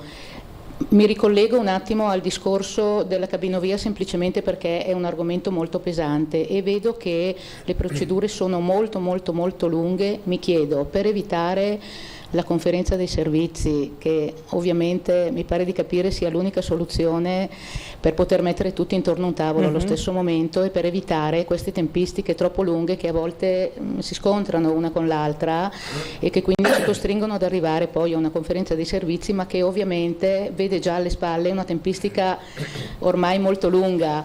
Le chiedo come rappresentante del Partito Democratico, l'idea di una Trieste città metropolitana, che tipo di competenze ha questo genere di struttura dal punto di vista decisionale che potrebbe accorciare i tempi di procedimento proprio, e che potrebbe consentire il consolidamento delle opere che vengono progettate in tempi molto più rapidi. Questo secondo me potrebbe essere anche uno strumento che rassicura il cittadino che tutto quanto viene promesso, ipotizzato, venga poi concretizzato anche attraverso l'accorciamento dei tempi della burocrazia. Allora, facciamo rispondere a Francesco Russo, poi intanto se può passare il microfono a Tiziano, poi passiamo la palla anche a lui. A me piace usare termini sportivi. Prego Russo. Si vede che è del mestiere, quindi fa anche delle domande difficili, ma rispondo con grande piacere, perché quando anche lo scorso anno ho ripresentato in Consiglio regionale, purtroppo mi è stato bocciato dal centrodestra, la proposta di Trieste metropolitana, era legata proprio a questa finalità, o meglio a due cose. La prima, Trieste ha bisogno di vedere riconosciuto il suo ruolo in maniera più importante. Questa centralità anche amministrativa nasce con la capacità di usare uno strumento che è quello della città metropolitana, che l'Europa oggi valorizza moltissimo. L'Europa premia le città metropolitane, più di metà dei finanziamenti europei vanno nelle città e città metropolitane, quindi diciamo la prima finalità era creare uno strumento che avesse più facilità per portare i soldi. Il secondo è proprio quello che si diceva, semplificare le procedure, perché noi sappiamo, adesso il centrodestra, per esempio, io sono radicalmente contrario, ma vuole inserire di nuovo le province. Allora, avere i comuni, le province, la regione, lo Stato, sono troppi livelli amministrativi, ogni livello amministrativo ha le sue procedure, è sbagliato, no? È un ritorno al passato che non ha senso. L'area metropolitana cosa faceva? E sono stato contento di presentarla insieme con tutti i sindaci dei comuni dell'ex provincia, i sindaci diciamo del Carso e non soltanto, perché loro per primi dicevano abbiamo bisogno di trovarci tutti intorno allo stesso tavolo e decidere in tempo reale. Perché ci sono alcune politiche, le politiche trasfrontaliere, le politiche turistiche, no? Anche decidere che tipo di turismo arrivare, servono più navi, servono più ciclisti, servono un turismo più lento e di qualità, serve far arrivare tanta gente. Sono scelte che un territorio deve prendere tutto insieme, non è che può decidere Trieste e poi li scarichiamo i turisti in Carso e i comuni minori non sanno come gestirli. Quindi sicuramente sì, la risposta è sì, per come l'ho pensata e per come dovrebbe essere riempita di contenuti dal Consiglio regionale, perché noi abbiamo anche il vantaggio che la regione del Friuli Venezia Giulia è una regione a statuto speciale, quindi abbiamo la competenza diretta sugli enti amministrativi, quindi possiamo modellare, per esempio il mio sogno è avere un'area metropolitana che tenga dentro anche Monfalcone, perché Monfalcone è un pezzo, no? La politica ad esempio dei trasporti, della logistica, della portualità, dobbiamo farla insieme con Monfalcone, ma poi dovremmo farla trasfrontaliera anche con Capodistria, perché l'Europa anche lì valorizza moltissimo le città, loro le chiamano le città eurometropolitane, quindi no? Le città che sono a cavallo del confine, che sono anche una bella esperienza, ancora più complicata, la signora esperienza di amministrazione, mettere insieme due amministrazioni di due stati diversi, però sono quelle sfide che la politica deve affrontare, sono anche dal mio punto di vista le sfide più belle e dal punto di vista dei cittadini io credo quelle che danno risposte, perché quella disaffezione, quella lontananza è veramente quello che dite voi, cioè, l'impressione che si racconti una cosa in campagna elettorale e poi tanto non succede niente. A me lo dicono così, guardi, non vengo neanche a votarvi, perché tanto se tutti uguali ne dice una roba e dopo non la fa. All'assessore Rossi è scappato di scrivere l'altro giorno 7 anni di balle, no? Non so se avete visto sui giornali a proposito della vicenda della fiera, perché sono 7 anni del tram, 7 anni che la fiera è incasinata. Però c'è questa impressione, molto spesso è legata anche alla difficoltà di portare a casa il risultato. Qualche volta la cattiva abitudine di una certa politica, io cerco sempre di fare una cosa e di raccontarla dopo. Non mi piace chi fa la conferenza stampa sul rendering e poi no, non succede mai niente. Però c'è un pezzo della politica che ha imparato che basta andare in televisione a raccontare un po' di cose e intanto i cittadini vedono che esisti, ma sul lungo periodo quei cittadini si stufano e non vengono più a votare. Tiziano. Sì, ecco. Rilasciandomi al fatto dell'elettorato che non va a votare, no? Secondo me è anche figlio di una legge elettorale malfatta. Quale però? Quella comunale? Quella nazionale. Quella nazionale. Il Rosatellum. Il Rosatellum, certo. Per cui non è più il cittadino che ma sono le segreterie di partito, anche perché diciamo, la Costituzione dice che nella nostra democrazia noi deleghiamo e diamo mandato, deleghiamo, si affida alla rappresentanza che non ha vincolo di mandato, per cui può lavorare. Però se non lo scegliamo più noi, ma viene scelto dal partito, ecco, volevo sapere anche, il PD da questo punto di vista ha una, diciamo, intenzione di cambiare, di modificare questo tipo di sistema elettorale con la scelta, cioè la scelta diretta della segreteria, ma ritornare, diciamo, alle liste preferenze, per cui è il cittadino che può scegliere nell'elenco chi mandare in Parlamento.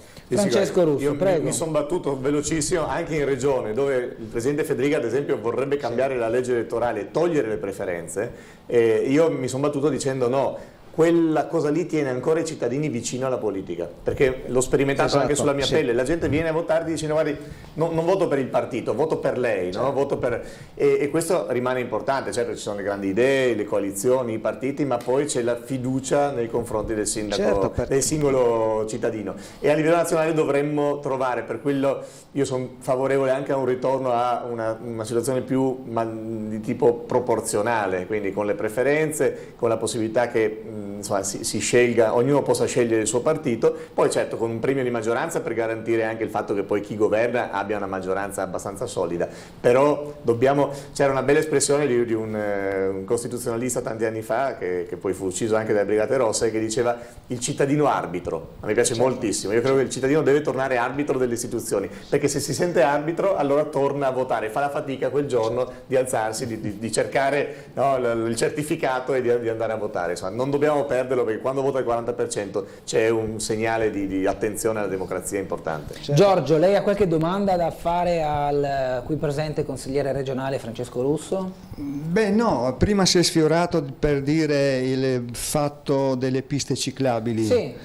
A me sembra molto interessante questo qua, cioè noi non abbiamo neanche, forse perché appunto Trieste è costruita non sul piano, ma il fatto adesso delle biciclette che sono anche elettriche, quindi viene facilmente superato questo problema qua.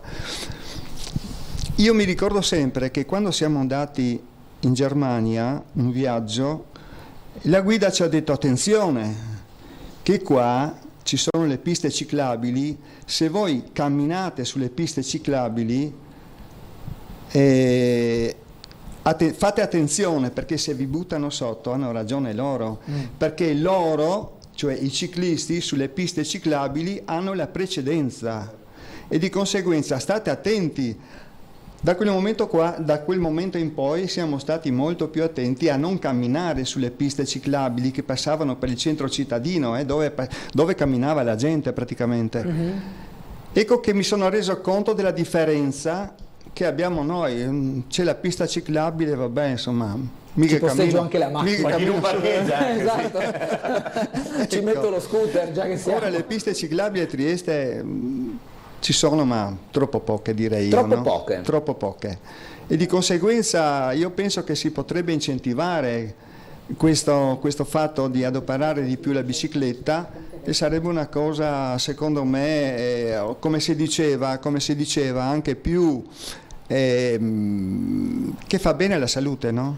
Dove vorrebbe vedere una nuova pista ciclabile? Cioè, hai in mente una zona di Trieste dove lei dice qui ci sarebbe bene una pista ciclabile per sgravare il traffico, per creare meno inquinamento, per fare in modo che ci sia più sicurezza stradale? Si è parlato di Via Giulia, poi accantonato, adesso si parla delle rive, c'è la proposta, Russo mi corregga, anche di poterla fare sulla costiera, lì è una competenza regionale per l'appunto. Secondo lei, Giorgio, una pista ciclabile utile alla causa dove potrebbe essere realizzata? Ma la mettiamo da qualunque parte sia, incentiviamo il fatto delle piste ciclabili e avremo fatto un qualche cosa di costruttivo, direi io. Anche il fatto di andare a Monfalcone o di andare appunto sulla costiera con una pista ciclabile sarebbe molto più, diciamo così, sicuro, soprattutto per i ciclisti. E poi bisogna anche incentivare il fatto che chi va in macchina deve tener conto. Quello è un processo culturale. Però. Eccolo, quella è proprio una cultura, cioè diamo spazio ai ciclisti, pensiamo che bisogna salvaguardarli e non passarci troppo vicino ecco, perché là diventa pericoloso. Quello no? sicuramente, la sicurezza stradale, poi abbiamo visto come quando è mancata la prudenza sulle strade purtroppo si è arrivati anche a tristi epiloghi purtroppo sì. di persone rimaste coinvolte in incidenti. Maria Greco, coinvolgo anche lei, se non ha una domanda da fare a Francesco, no, non ho una domanda, però magari ha qualche considerazione. Mi allaccio al discorso della mancanza di persone che vanno a votare. Prego, ecco, io trovo che sia da parte della gente una cosa più sbagliata che possono fare, perché anch'io non ho mai mancato da quando ho avuto il beneficio del voto, non ho mai mancato a un voto, perché giustamente è una cosa, è l'unica arma che ho per dare il mio contributo, sia positivo che negativo. Come giustifica però il fatto che molti non vanno a votare? Cioè la colpa è della politica? Sicuramente, ecco. Sicuramente, perché Francesco, prenda nota. non sono sì. coerenti. Non sono coerenti, perché io guardo la persona e magari mi può ispirare fiducia o non fiducia, no? Certo. In genere ci azzecco, ecco. Nella mia, diciamo, abbastanza lunga vita ci ho azzeccato. Qualche volta ho preso qualche delusione, ecco, su certi politici. Qualche volta ci ho creduto veramente e sono stata non soddisfatta dell'impressione. Però trovo che sia giusto per tutti, per il nostro benessere dei cittadini, andare a votare. Pro, contro, indifferente a come uno vuole votare, però andare a votare. Russo, si fa tesoro di tutta questa ma io lo ascolto e guardi, è una delle preoccupazioni. Noi ci interroghiamo tanto sul fatto che le persone, e lo dice chi è stato sia 5 anni fa che quest'anno il più votato a Trieste, quindi però lo sento il problema di perché le persone si allontanano. È sicuramente colpa della politica. Però io ogni volta invito a fare quello che dice la signora, cioè a informarsi, perché se lei ha raramente sbagliato, vuol dire che un po' di tempo ci ha dedicato. Io lo dico così, non possiamo passare più tempo a scegliere un paio di scarpe rispetto di quello che passiamo a decidere chi governerà per noi nei prossimi 5 anni in Parlamento, in Consiglio Comunale, in Consiglio Regionale. Quindi c'è un pezzo di responsabilità anche dei cittadini, perché se tutti quanti noi votassimo persone di cui ci fidiamo, di cui abbiamo visto il curriculum, che sappiamo che sono state anche conseguenziali rispetto a quello che hanno detto, che sono state fedeli agli impegni che sono presi. Beh, insomma, la politica, qualche volta però votiamo anche un po' a simpatia, per sentito dire, perché ce l'ha chiesto l'amico, e poi ci accorgiamo che non possiamo fidarci. Quello è il salto di qualità. Io lo dico, stateci vicini. Anche dopo che ci avete votato, scriveteci, segnalateci qualcosa, diteci se non vi piace quello che abbiamo fatto, tirateci le orecchie, però è troppo importante, perché la democrazia non sta in piedi se il cittadino vota ogni 5 anni e basta, poi se ne lava le mani. Serve più partecipazione, serve più vicinanza, e poi la politica deve essere più attenta, però impariamo. A me dispiace una cosa sentire, tanto non servite niente, no? Non veniamo neanche a votare perché non servite.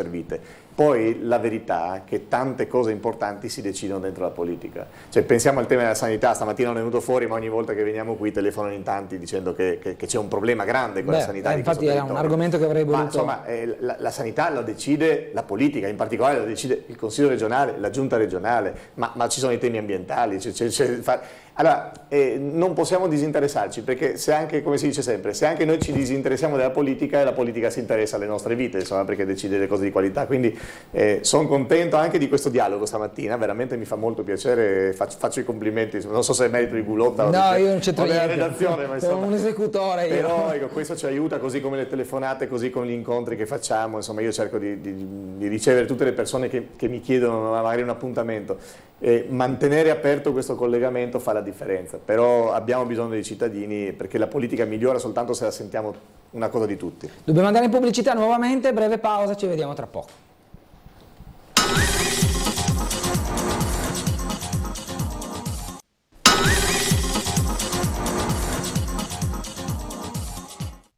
Affrontiamo adesso un'argomentazione prettamente interna alla politica. Do la parola a Tiziano Pindozzi, che in pubblicità ha manifestato questa anche curiosità nei confronti del Partito Democratico. Oggi siamo in compagnia del consigliere regionale Francesco Russo, quindi anche la domanda proprio va fatta a persone interne al partito. Prego Tiziano. Sì, io volevo chiedere a Francesco Russo, perché questa differenza, cioè questo, a me sembra come cittadino normale, questo distacco tra il partito e i cittadini, perché noi abbiamo visto che nel Partito Democratico l'assemblea dei delegati aveva scelto Bonaccini, mentre con le primarie il cittadino, diciamo, comune ha scelto invece la Schlein. Ecco, volevo capire cosa ne pensa lui di questa... Bella domanda, anche perché ha messo in discussione, anche un po' in fibrillazione, un partito che, ricordiamolo, è l'unico partito in Italia che fa regolarmente dei congressi, che ha degli iscritti, ha molte centinaia di migliaia di iscritti, che quindi ha una dinamica democratica. Però è vero, a un certo punto gli iscritti hanno votato in una prima fase Bonaccini, poi il nostro regolamento prevede che ci siano le primarie aperte. Chiunque arriva paga 2 euro e può partecipare, e ha scelto un'altra persona. È chiaro, questo ha creato un po' di dinamica interna di discussione, ancora ne stiamo parlando, però io credo che rimanga un valore. Cioè, questa apertura e il fatto che noi abbiamo messo in discussione apertamente la possibilità. Sì, perché infatti mi sembra che anche è aumentato notevolmente il numero di iscritti dopo la scelta della Schlein come sì, guardi, le primarie rimangono secondo me uno strumento molto coraggioso, perché io vorrei vedere se Berlusconi fosse disponibile, no, a mettere in discussione la sua leadership. È il primo che passa, no? 2 euro e vota Tajani, insomma, no? Non è...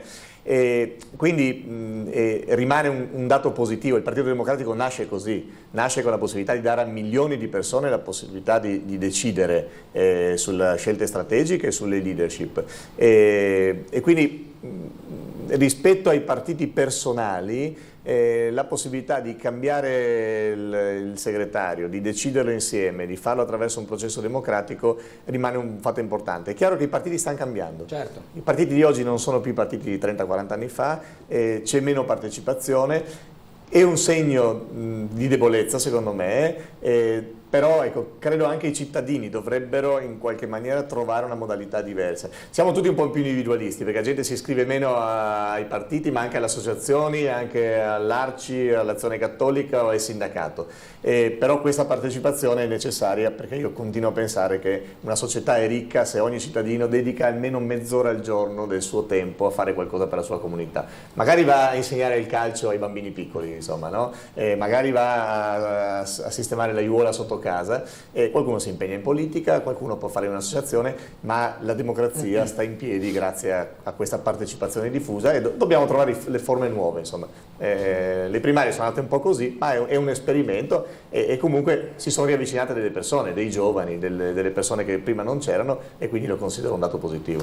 Andiamo a sentire un'altra telefonata. Buongiorno. Pronto? Prego. Buongiorno a voi. Buongiorno. Ecco, io vorrei parlare non tanto dell'ovovia, diciamo così. Io non sono né tanto contrario né tanto a favore, diciamo, sono un po' in bilico su questa scelta. Però voglio parlare una cosa, che il signore seduto vicino a Russo mi ha tolto tutto il discorso, ma sono ben contento, perché parlava di piste ciclabili. Sì, signor Giorgio, sì. Guardi, io dico soltanto una cosa, io ho 70 anni. Sì. E la bici elettrica l'ho scoperta con il lockdown. Ok. Non l'ho più abbandonata. Io ho fatto in pochi anni, diciamo 3-4 anni, 10.000 chilometri. Però. Ieri sono partito da Trieste, sono andato a Aquileia, ho mangiato una brioche e cappuccino e sono tornato a Trieste. Dove sono le difficoltà? Sulle piste ciclabili, una mattina mi sono così deciso di andare a Trento, ho fatto Trento, Bolzano, via su di Dobbiaco, entrato in Austria, sono uscito a Tarvisio, sono sceso a Udine, ho preso il treno e sono venuto a casa. Non sono mai smontato dalla pista ciclabile, è una cosa incredibile. Allora io pensavo ieri questo, ho fatto la costiera. Sì. Come è possibile una strada del genere, lo dico anche perché vogliamo incentivare eventualmente l'omovia, bisogna disturbare il traffico automobilistico. Uso questa parola, bisogna disturbarlo. Perché ho visto in Austria, anche nel Trentino, cosa hanno fatto per le piste ciclabili? Hanno ristretto la carreggiata delle automobili. Una cosa molto semplice, vai piano, non ti conviene andare in automobile, non sorpassi, e c'è questo, abbiamo una costiera che è ridicola, semplicemente ridicola senza una pista ciclabile. Le automobili sfrecciano a 100 all'ora. Sono paragonabili a 4 corsie. Come si può pretendere che non succedano incidenti? Io la vedo, limite 30, non ti conviene andare in città con l'automobile. Questo bisogna fare, altrimenti io scendo alla commerciale e intaso la commerciale, smog di tipi, una cosa ti fa avere una commerciale aperta a tutti. Io la vedo semplicemente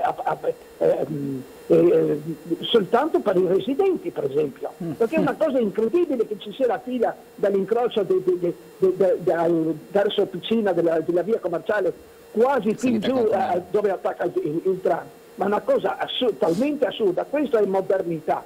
Poi l'omovia ma io vedo una pista ciclabile da Monfalcone a Campielisi, a Muggia, da Monfalcone a Muggia. Questa è la modernità, altro che auto green, auto elettriche.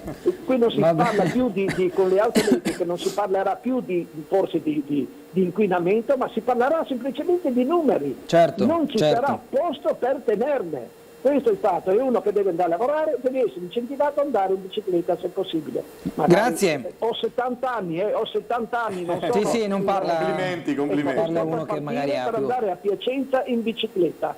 Grazie a lei, grazie. Ecco Giorgio, viene in qualche modo avvalorato ciò che diceva lei prima, la realizzazione di piste ciclabili, la riduzione del traffico a questo punto, un po' in tutta la città. Senz'altro sì, penso che sarebbe auspicabile fare questo, anche proprio per disincentivare l'uso della macchina, no? Che sappiamo benissimo che inquina, che costa sempre di più, e di conseguenza ecco che utilizzare di più la bicicletta sarebbe un passo senz'altro diciamo così che far bene a tutta la città e agli abitanti soprattutto, no?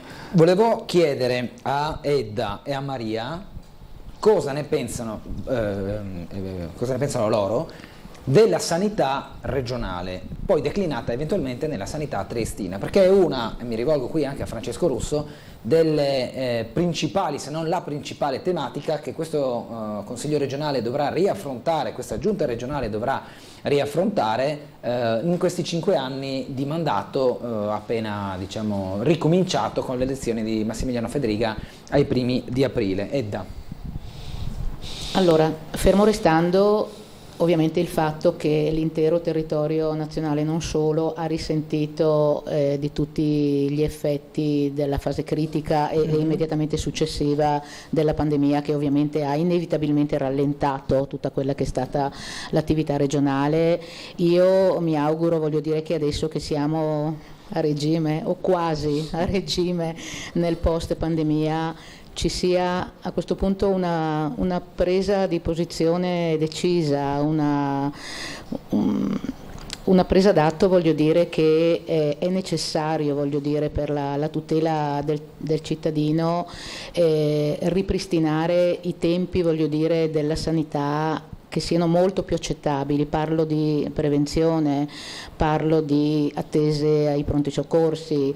È successo a lui, ha avuto proprio un piccolo incidente domestico e per 2 punti di sutura ha aspettato 6 ore la notte dell'Epifania, voglio dire, dove c'era una situazione al pronto soccorso veramente molto complessa, con situazioni difficili da gestire, persone anche poco lucide in alcuni momenti, persone spaventate, persone anziane. Trieste Trieste è una città che ha una presenza di persone over 65 molto elevata e quindi anche l'attenzione, voglio dire, oltre che al cittadino, a tutto l'aspetto, voglio dire, dei medici di base. Sì, certo. Si è vista la situazione dei medici sotto pressione e quindi io mi aspetto veramente una svolta decisa, che sia un investimento anche sul futuro, perché è evidente che il cittadino che sta bene di salute è un cittadino che pesa molto meno su quelle che è certo. il bilancio pubblico, certo. per la gestione delle difficoltà, delle malattie, oltre che ovviamente a rendere la vita molto più vivibile, proprio il benessere della persona in primo piano. Signora Maria.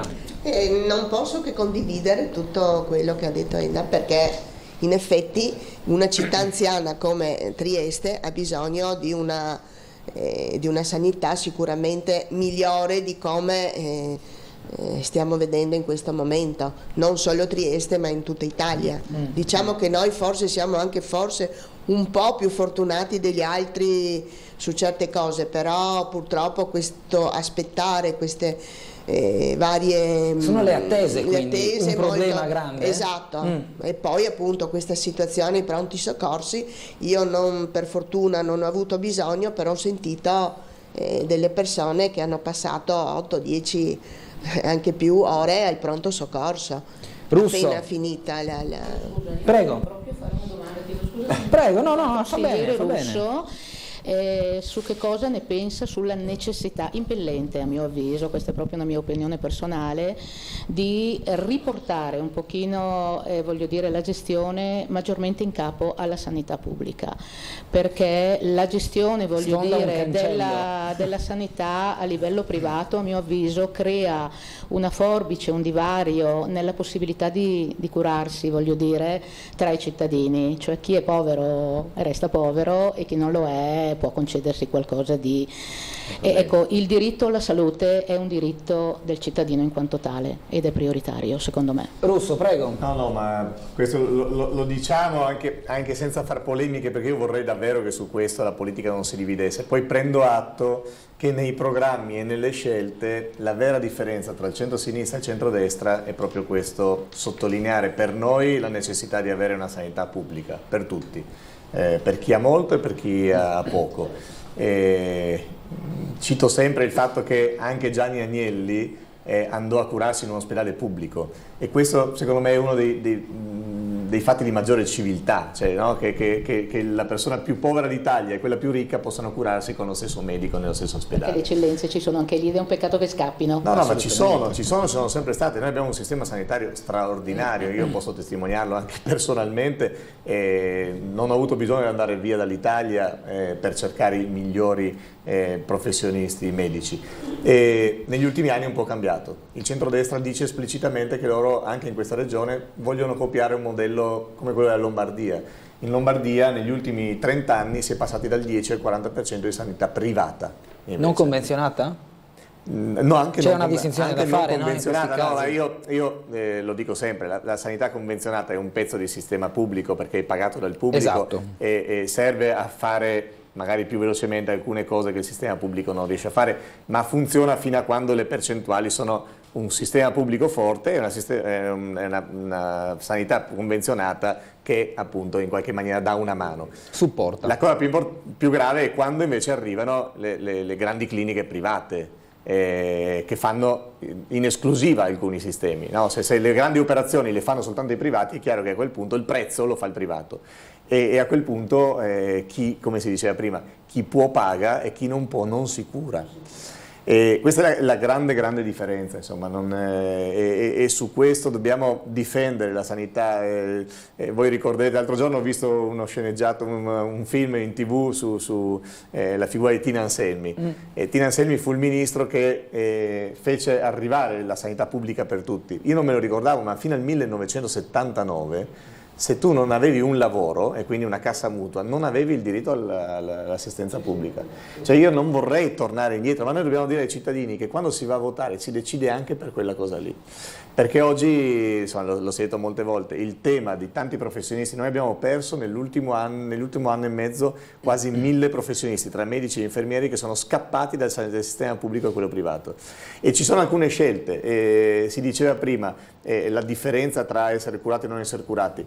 Non so perché, ma l'assessore Riccardi e Federica stanno chiudendo 2 distretti su 4. La sanità territoriale, quella, e lo stesso vale per i consultori, per alcune cure di prossimità. E non si capisce perché quando noi abbiamo bisogno vorremmo averlo più vicino possibile quella possibilità di cura. E chi è seguito sul territorio non va in ospedale, non intasa i pronti soccorsi. Quindi veramente non lo capisco, a meno di non pensare che c'è, come spesso lo hanno detto con grande onestà intellettuale, una volontà del centrodestra di investire sulla sanità privata. Però su quello, ecco, la differenza rimarrà sempre molto molto grande, perché il centrosinistra ha molti difetti, ma sulla sanità pubblica insomma, dirà sempre che è una bandiera ed è il modo per difendere quei diritti costituzionali che, insomma, di uguaglianza. Siamo uguali se quando stiamo male possiamo curarci nello stesso modo. Poi siamo uguali anche se abbiamo una scuola, io lo dico da pedagogista e da padre di 4 figli, se abbiamo una scuola che funziona bene per tutti ed è gratuita, però la sanità viene prima di tutto. Andiamo a sentire ancora una telefonata, buongiorno. Buongiorno, volevo salutare Giorgio, che sarà 50 anni che non ci vediamo. Vede, riusciamo... Io mi ricordo, allora stavamo con gli oncoli, e c'era suo papà Gildo, sua mamma Zegna, che aveva l'osteria, e eravamo clienti e diventai amici, no? E io era da ridere perché... Lei come si chiama? Silvano, figlio di Mario. Silvano, figlio di Mario? Sì, correvo in bicicletta, ma non come volevo, vado ancora avanti. Sì, anche con Paola. Non elettrica. Bici muscolare o elettrica? No, muscolare. Cosa ne pensa delle piste ciclabili? Già che siamo.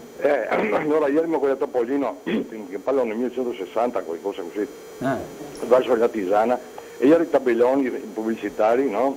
Sì. Ermenegildo Zegna. Sì, no? Sì. Io mi parlo degli anni Ficia, qualcosa del genere. E mi che dico, avevo 10 anni, e che dico mio papà, guarda che Gildo che ha fatto le clan fino a qua. Ok, ho capito. Insomma, no, ma era suo papà Gildo era un personaggio, era morire da ridere, era veramente forte. Bon, va bene, tutto qua, volevo salutare Giorgio, sei ben e buon. Va bene. Buon, saluti, viva. Grazie. Giorgio, gli è venuto in mente un po'? Grazie per questi tuoi saluti, sai, mi fa piacere che tu abbia ricordato anche mio papà, che diciamo è stata una persona molto esposta dal punto di, perché lui era oste, no? E di conseguenza ha avuto molti contatti con la gente, anche se lui diceva sempre attenzione ragazzi che la politica è sporca, ma questo non è valido sempre. Noi dobbiamo pensare che siamo comandati e siamo tutelati dalla politica, e di conseguenza non andare a votare è una cosa molto grave secondo me.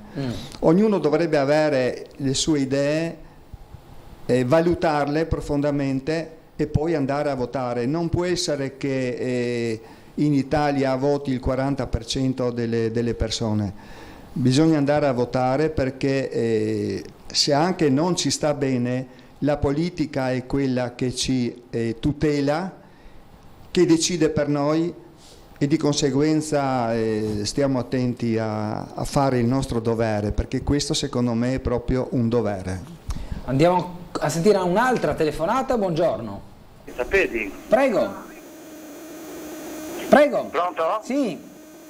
Buongiorno, buona giornata a tutti, al conduttore e a tutti gli ospiti. Buongiorno. Una brevissima osservazione per quanto riguarda la sanità pubblica e gli ospedali soprattutto. Sì. Parlo di Catinara, non credo che sia solo un problema di gestione dei medici, quindi di cure, di operazioni, costi della medicina, stipendi eccetera.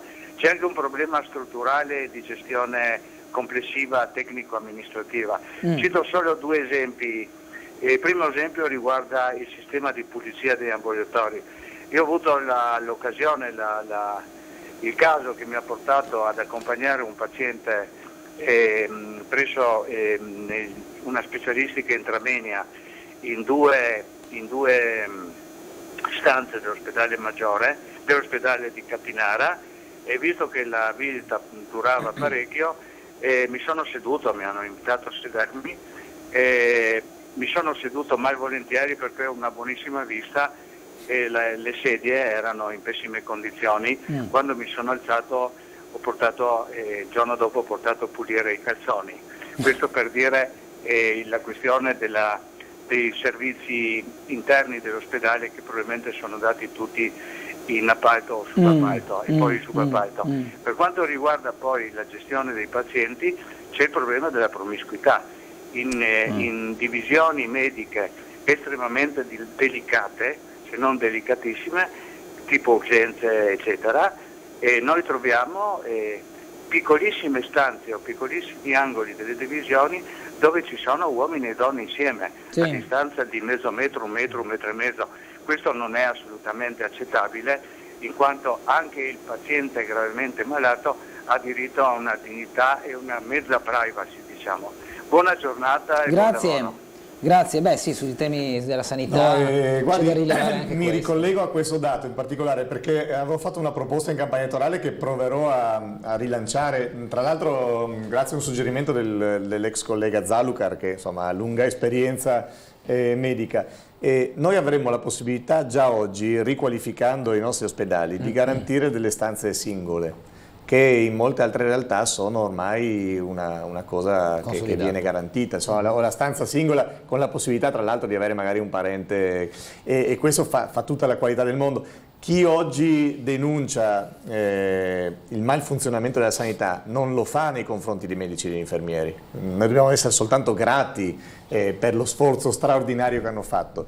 In molti dicono, anche nella sanità privata convenzionata che ha rapporto, dicono oggi quello che manca sono dei manager. Noi dobbiamo chiedere all'assessore Riccardi, lo abbiamo sempre fatto ma vorremmo farlo con la forza dei cittadini, all'assessore Riccardi e al presidente Federica, di prendere i migliori manager. Li abbiamo mandati via quelli bravi, qualche volta perché erano un po' antipatici dal punto di vista politico, e magari li prendevano in Veneto dove avevano la stessa maggioranza ma sono più furbi, si prendono quelli bravi, perché noi dobbiamo avere far funzionare un ospedale è un'azienda complicatissima, dobbiamo avere dei manager di grande qualità ed è l'unico modo per invertire un trend che sennò è molto molto pericoloso nella nostra regione. Allora, noi fra poco andremo di nuovo in pubblicità perché saranno le 9. Se avete una domanda da fare ancora a Francesco Russo, volete incalzarlo sui temi della città o della regione, poi ci sarà con noi Alberto Polacco di Forza Italia, quindi cambia un po' parrocchia in questo caso, e quindi anche gli argomenti, soprattutto le risposte, saranno comunque anche diverse in base all'argomento. Edda, domando a lei perché ha il microfono in mano, eventualmente Giorgio. Sì. Allora, più che una domanda, una richiesta. Prego. Al consigliere Russo. Allora, mi ha colpito moltissimo una frase che ha detto prima: sarebbe opportuno, sarebbe bene che ogni cittadino dedicasse una piccola parte della sua giornata ad informarsi, a seguire. Allora, noi siamo 4 volontari dell'Università della Terza Età di Trieste e quindi abbiamo, per ragioni diverse, con apporti diversi, deciso di dare una parte del nostro tempo libero a una meravigliosa struttura di questa città che si occupa di invecchiamento attivo, di socialità, e della quale mi auguro ci sia un'opportunità in futuro di poter parlare, perché è veramente una cosa che è bene che le persone, anche per la media dell'età di questa città, conoscano, perché sta facendo veramente grandi cose. Torno alla domanda che volevo fare. Io un piccolo consiglio che do alla politica in genere affinché le persone tornino ad essere parte un pochino più attiva, dal momento del voto al momento proprio della vita della politica cittadina, e chiedo veramente alla politica ascolto, trasparenza nella comunicazione, concretezza progettuale. Queste sono le mie 3 richieste. So che...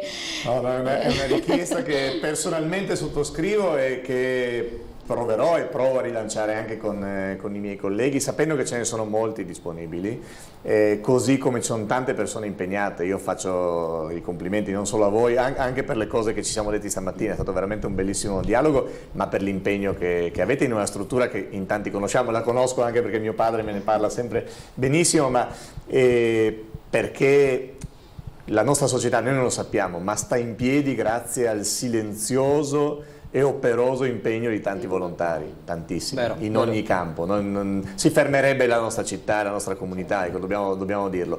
La politica deve fare di più per ascoltare, ci sono molti strumenti oggi per cui la politica si può guardare da dentro. Sul sito della Regione voi potete vedere in tempo reale tutte le nostre riunioni, anche i video, leggere tutti i documenti, ma è chiaro che bisogna fare qualcosa in più. Io dico sempre, io organizzavo gli incontri anche nei caffè, continuerò a farlo, girerò di più ancora per i rioni. Tutti i miei colleghi dovrebbero farlo, veniamoci incontro, ecco, riscopriamo la politica come un modo ecco, perché si diceva sempre la politica è sporca e pulita come tutte le cose della vita, e le persone sono brave o meno brave come in tutti gli altri ambiti, insomma, no? Quindi ci sono anche giornalisti meno bravi di Gulò, insomma, però per fortuna abbiamo lui, però ecco, veniamoci incontro perché riscoprire invece il senso alto della politica come servizio, come momento di costruzione della comunità insomma, è la cosa migliore, e in questo anche superare quelle divisioni, no? Ogni tanto insomma, dà fastidio anche a me, no? Lo scontro destra e sinistra, tanto per quando bisogna dividersi sulla sanità ci dividiamo, sul resto proviamo a lavorare per la nostra città. Abbiamo la democrazia, utilizziamola anche al meglio, perché qualcuno ha combattuto per regalarci. Esatto, quindi. Una critica ma che sia costruttiva, sempre. Sempre. Qualche altra domanda o richiesta? Se no salutiamo Francesco Russo e andiamo in pubblicità. Vi lascio a un bravo collega. Tiziano. No, niente, volevo solo chiedere se, ecco, un maggiore avvicinamento appunto al territorio, cioè proprio di parlare con i cittadini, quello che diceva lei, insomma, ecco, di incentivare questo dialogo sul territorio, insomma. No, ecco, non è sempre facile, perché io sono anche abituato a stare in piazza, qualche volta le persone passano senza neanche guardarti, capisco, insomma, quindi dialoghiamo di più, teniamo aperti. Mi ha colpito il racconto del Papa Oste, e quelle realtà, i negozi di prossimità, l'osteria, i bar, sono ed erano soprattutto i luoghi in cui le persone si incontravano, costruivano comunità, e anche la politica andava là, parlava, un poco si sezzigava, però davanti a un bicchiere di vino, poi... Oggi pensate a quanti di quei posti sono scomparsi. Quindi una delle cose che ho sempre detto, dobbiamo stare attenti che insomma, aprire supermercati qualche volta fa chiudere quelle piccole realtà che invece servono a costruire comunità. Quindi lavoriamoci insieme, ma grazie davvero di questa mattinata e questa bella ora passata insieme. Grazie Francesco Russo. Alla noi prossima. Ci fermiamo per la pubblicità, ritorniamo tra poco, ci sarà con noi Alberto Polacco, capogruppo di Forza Italia in Consiglio Comunale. Grazie ancora Russo, breve pausa, ritorniamo tra poco.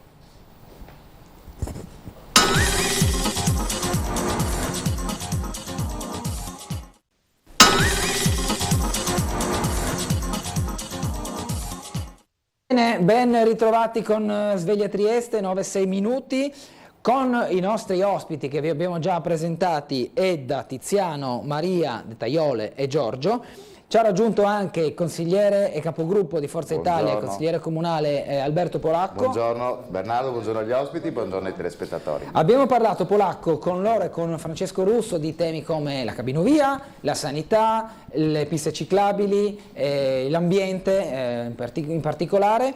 Giorgio mi aveva lanciato uno spunto molto interessante che ha a che fare col turismo e con l'arrivo delle tante navi bianche a Trieste. Ne abbiamo viste 6 negli ultimi 4 giorni, ce n'erano 2 sabato, una domenica, 2 martedì e una anche lunedì. Quindi un gran flusso turistico che Trieste si vede protagonista di questo turismo crocieristico. Giorgio, secondo lei è troppo poco, la città si deve adattare, è pronta a questo sistema? Coinvolgiamo così Alberto Polacco.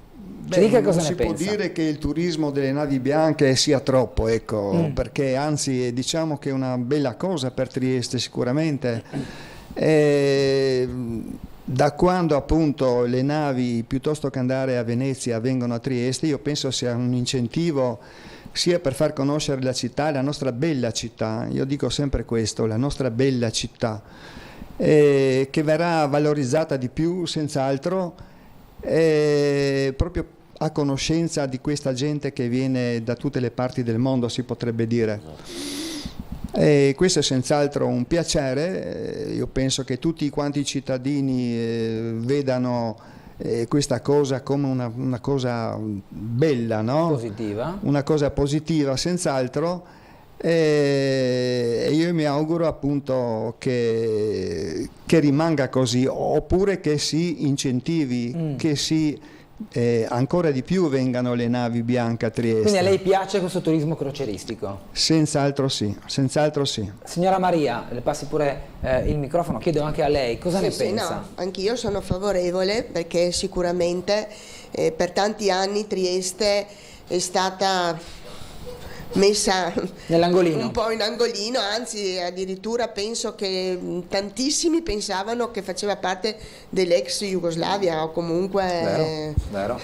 La si confondeva spesso. La si confondeva, appunto. Allora il fatto che arrivino queste crociere, che si vede un po' di gente, io ne vedo tanta ultimamente, sono contenta, perché appunto Trieste è una bella città sicuramente. Polacco, dopo passo anche a voi su questo, assolutamente.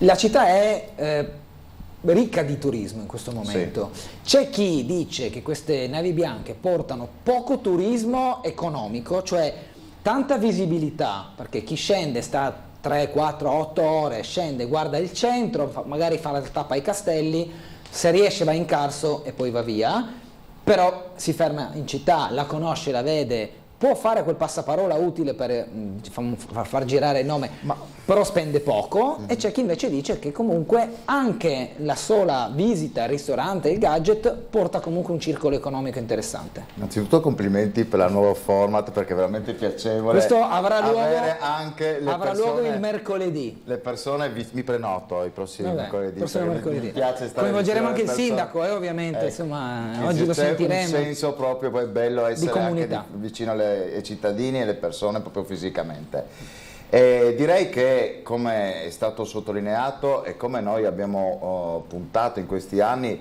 il traffico crocieristico crea un indotto sicuramente. Noi vediamo comunque la città che ha persone come da ogni parte dell'Europa, del mondo, il sabato, la domenica. Se pensiamo cos'era Trieste prima, la domenica oggettivamente era un po', diciamo, deficitaria di persone, e quindi evidentemente il fatto che l'immagine, il nome della città circoli in network mondiali, penso ai tour operator, poi Costa Crociere, i soci, ricordiamoci, Trieste Terminal Passeggeri ha come soci MSC e Costa Crociere, quindi due partner, due operator importantissimi a livello mondiale.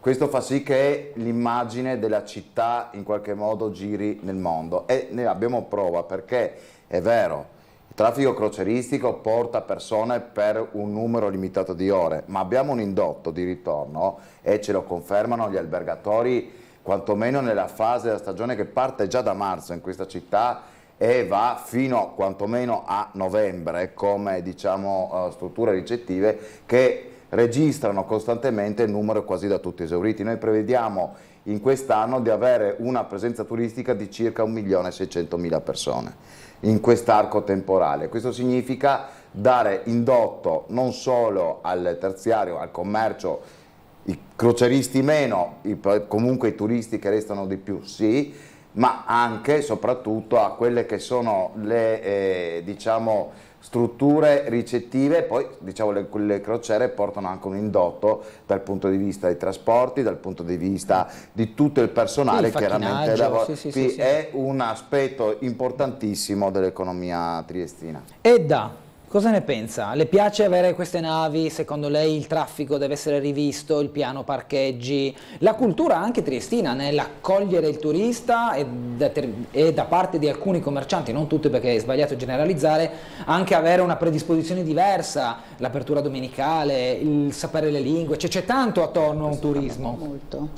Prego. Allora, intanto ringrazio per questa opportunità, perché questo doppio confronto di oggi, prima con l'istituzione che ha il compito, la regione, più della regia dal punto di vista dell'ente locale ed ora invece con la parte del comune, quindi la parte più operativa direi sul territorio, è una cosa che mi stimola, mi fa molto piacere. Grazie, perché ha colto veramente il senso di quello che è un po' l'operatività della... Sì, sono due strutture diverse, con compiti diversi, con ovviamente, competenze diverse, con chiaro, competenze chiaro. diverse.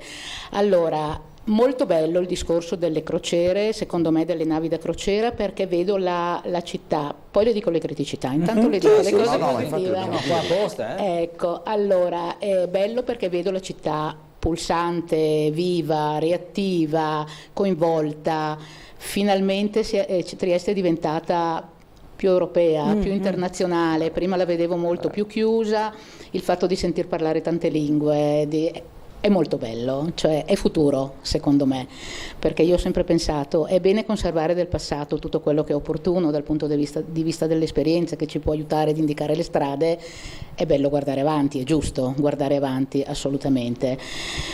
Ci sono, voglio dire, a mio avviso, anche delle criticità, nel senso che chiedo al Comune di Trieste, Prego. Dal punto di vista dell'adeguamento a questa nuova modalità di vita della città, che cosa è stato pensato dal punto di vista del piano parcheggi. Ad esempio, noi abitiamo nel rione di Campanelle e per noi che abbiamo una fermata dell'autobus parecchio lontana da casa, diventa difficile raggiungere il centro città la domenica mattina, ad esempio.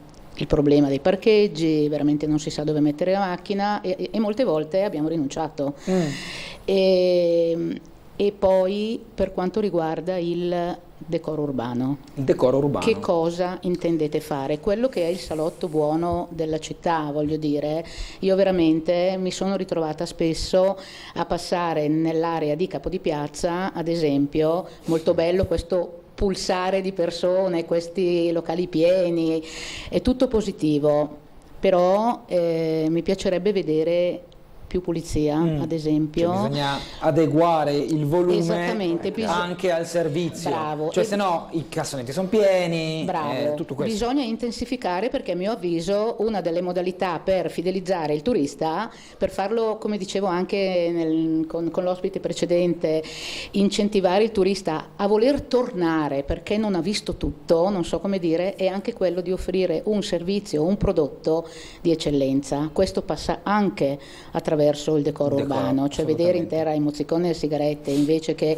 i resti delle nottate, voglio dire, vero. Non è tanto bello. Se io fossi un turista la cosa mi piacerebbe poco, diciamo, ecco, voglio dire, forse anche un impegno morale in capo a chi gestisce gli esercizi pubblici, anche per il proprio nome da salvaguardare. Certo. Secondo me potrebbe essere forse una cosa che il Comune potrebbe monitorare, controllare e perché no, qualche volta sanzionare. Polacco, le do parola per rispondere, poi dovremmo andare in pubblicità e vado subito da Tiziano Arlerien. Come Intanto vedete, le può passare il microfono. Le riflessioni portano tantissimi temi, è vero. Noi dobbiamo abituarci, per fortuna lo dico io, ad un cambio di mentalità per quanto riguarda la nostra città, perché la nostra città sarà sempre più, ed ormai un meccanismo abbastanza irreversibile, meta di turismo. Noi abbiamo visto, non eravamo abituati a situazioni come Venezia, come Firenze, dovremmo abituarci progressivamente, perché è ovvio che la capacità ricettiva di questa città non è quella di Roma o di Napoli, ed è evidente. Certo. Però nei numeri rispetto a quelle che sono, diciamo, le dimensioni della nostra città, evidentemente il turismo sarà un impatto molto importante. Per quanto riguarda il decoro urbano sono d'accordo, infatti basta andare sulle rive, evidentemente quei contenitori non sono sufficienti.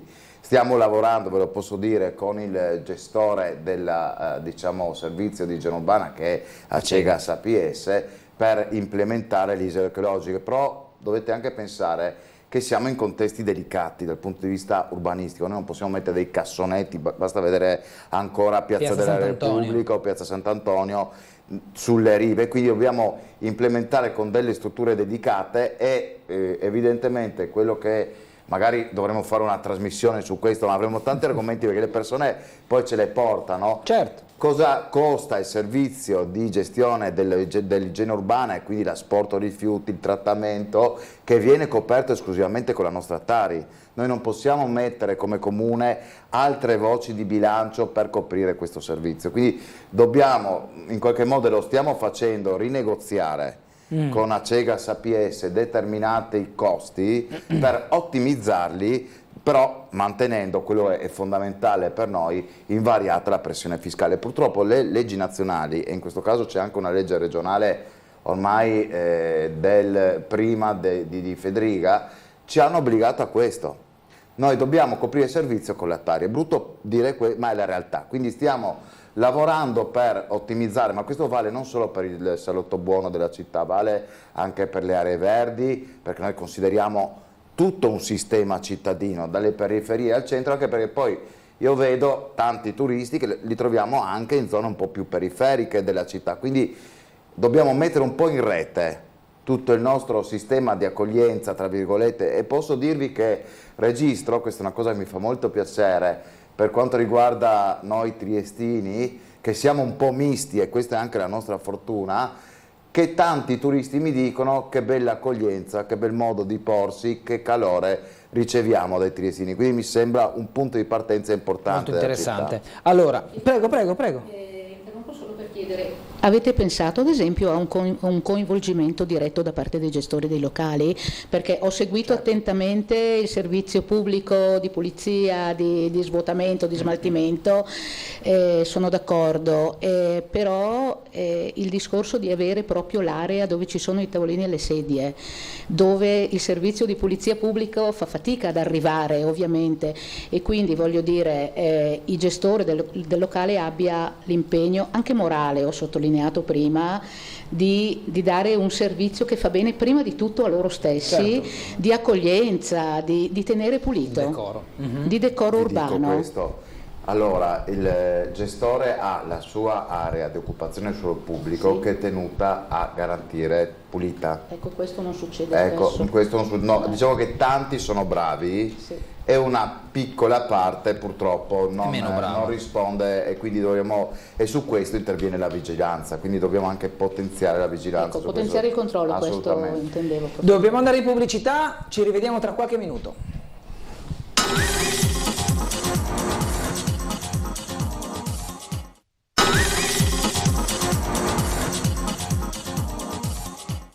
Riprendiamo la nostra diretta in compagnia del pubblico e del consigliere e capogruppo di Forza Italia in Comune Alberto Polacco. Do però spazio al signor Tiziano Pindozzi per intervenire riguardo al pacchetto turistico di cui abbiamo parlato poco fa. Sì, ecco, io volevo chiedere sempre in ambito delle navi bianche, che anche il fatto del crocerista, anche magari ha un attimo, diciamo, scende per qualche ora, però intanto vede la città. E se appunto dal punto di vista turistico gli offriamo diciamo, delle strutture per cui lui è incentivato poi a ritornare, magari con più calma, e magari, non so, anche far conoscere di più il Carso, con, non so, le eccellenze che abbiamo noi, le famose osmize, che sono un tour delle osmize magari fatto con delle navette, per cui non hanno il problema del palloncino, con l'autista, diciamo. Garantisco come tornano, con un autista che non si fermi, che può fermarsi bevendo acqua, perché sennò... Se si sono trovate bene magari ritornano ancora un'altra volta, insomma, così in modo da incentivare. Ecco, volevo chiedere se il Comune ha previsto qualche cosa. Le idee sono tante, noi stiamo cercando di mettere in rete, perché il Comune per prima cosa i musei, che dobbiamo mettere un po' in qualche modo in luce attraverso dei percorsi per i turisti. Voi avete visto che c'è quel pullman adesso che gira Scopri Trieste, l'abbiamo ampliato, prima c'era il pulmino, adesso gira un gran turismo, perché è giusto cercare di fare questo servizio che c'è in tante città, tra l'altro. E dalla parte museale, quindi noi abbiamo creato anche dei percorsi, ci sono delle colonnine che in qualche modo in centro abbiamo, con i telefonini si può anche scaricare quella che è, diciamo, la descrizione di una piazza, di un monumento, e poi entrare nel sistema museale. Tutto va chiaramente, ve lo dico, molto con grande trasparenza, rivisto in un'ottica ancora più competitiva, perché è chiaro che dobbiamo, secondo me, questa è una cosa importante che ha detto la signora, quando noi ci prepariamo ad ospitare persone da tutto il mondo, ormai l'inglese deve essere una lingua veicolare conosciuta da chi in qualche modo si prepone ad accogliere i turisti nelle strutture pubbliche, perché questo è un tema molto molto importante. Devo dire che noi abbiamo tanto personale che ci mette il massimo veramente, quindi io non posso solo che apprezzarlo e ringraziarlo facendo più ore dell'orologio, che su questo va detto, per garantire un servizio. Prego, prego. Sì, dopo volevo chiedere ancora una cosa. Prego. Ecco, della statua del nostro Monsignor Santin, cioè, darle un po' più di rilievo, perché è messa così a terra senza una spiegazione, senza niente. È stata messa una targa proprio in questi giorni. In questi giorni? Sì, in questi giorni, era oggi sul quotidiano locale. Ma insomma, magari metterlo su un piedistallo, dargli un pochino più di rilievo, insomma, in maniera che non... Ecco, manca anche una targa al tallero, perché noi diamo per scontato il ruolo di Maria Teresa, uno lo vede, però per chi non è triestino, chi viene da Foggia o chi viene da Bruxelles vede Maria Teresa e dice: e questa chi è? Cosa ha fatto? Perché è qua? Perché c'è una moneta in mezzo a sta piazza? Cioè, un po' di contesto, no, in questo caso. Su questo la segnaletica turistica, che noi ne parliamo tanto, no? Abbiamo creato questi totem che in qualche modo li troviamo adesso nella città, vanno un po' potenziati. Monsignor Santin, sono d'accordo, io sono molto legato alla figura di Monsignor Santin, problema sovrintendenza, vincoli, in Italia non pensate, potessimo fare tutto soli sarebbe bello, ma abbiamo tanti enti che in qualche modo controllano tante situazioni, quindi per fortuna è stata messa una targa sul tallero, hai ragione, secondo me, perché vedo tantissime persone fare foto, fermarsi, perché è una cosa comunque unica, e però penso che pochi colgano il senso di quella che è l'installazione che è stata fatta. Per dirvi, io vi dico un mio episodio personale, non sapevo che nel ponte, te l'ho già detto, su quello di via Roma, via Filzi, Borgo Teresiano, le luminarie che noi vediamo adesso tutto moderne, ce ne sono 4 dell'impero austro-ungarico ancora. Ma io non lo sapevo, perché ci passiamo per dire, ma abbiamo ancora gli impianti di Maria Teresa su quel ponte. Ecco, quindi secondo me siamo sulla strada giusta, perché va detto che siamo sulla strada giusta, ma abbiamo anche tanto da fare. Tanto lavoro da fare. Certo. Avete mai pensato, ad esempio, il microfono, signora Eda. Scusa, una proposta potrebbe essere quella di mettere qualcosa a livello di audio, cioè delle spiegazioni, in modo che il turista invece... in loop. Sì. Esattamente. Ce le abbiamo già, ve lo dico in alcuni casi, soprattutto nella parte da diciamo Ponte Rosso venendo fino a Piazza Venezia, c'è la possibilità di collegarsi, voi infatti vedete ogni tanto delle persone con un telefono grande attraverso il sistema di infoturismo col wifi che è presente là, e quindi c'è un operatore che spiega quello che è un po' la diciamo storia della nostra città. È chiaro che stiamo lavorando anche per potenziare, vi posso anticipare anche questo, ma sono tutte cose... Devo scrivermi? Sì, il sistema di wifi all'interno soprattutto delle zone più sensibili, quindi penso alle zone più centrali e pedonali. Cioè wifi in città? In città, che c'è già in realtà, ma ci sono delle aree scoperte. Esatto, e quindi quali su questo quelle scoperte che si vogliono coprire? Per esempio la zona, l'area Palazzo Biserini, Piazza Ortis, quindi per arrivare a Piazza Venezia, che è una parte un poco più scoperta, che in questo momento invece secondo me ha senso che abbia una maggiore copertura, e la parte un po' a monte su Ponte Rosso, e quindi la parte a monte di Ponte Rosso. Ok, allora abbiamo una telefonata, poi andiamo avanti con gli argomenti. Buongiorno. Sì, buongiorno, sono Gabriella. Prego. Sentivo parlare del turismo, sì. Sono d'accordo, mi piace tantissimo vedere tanta gente a Trieste. Sì?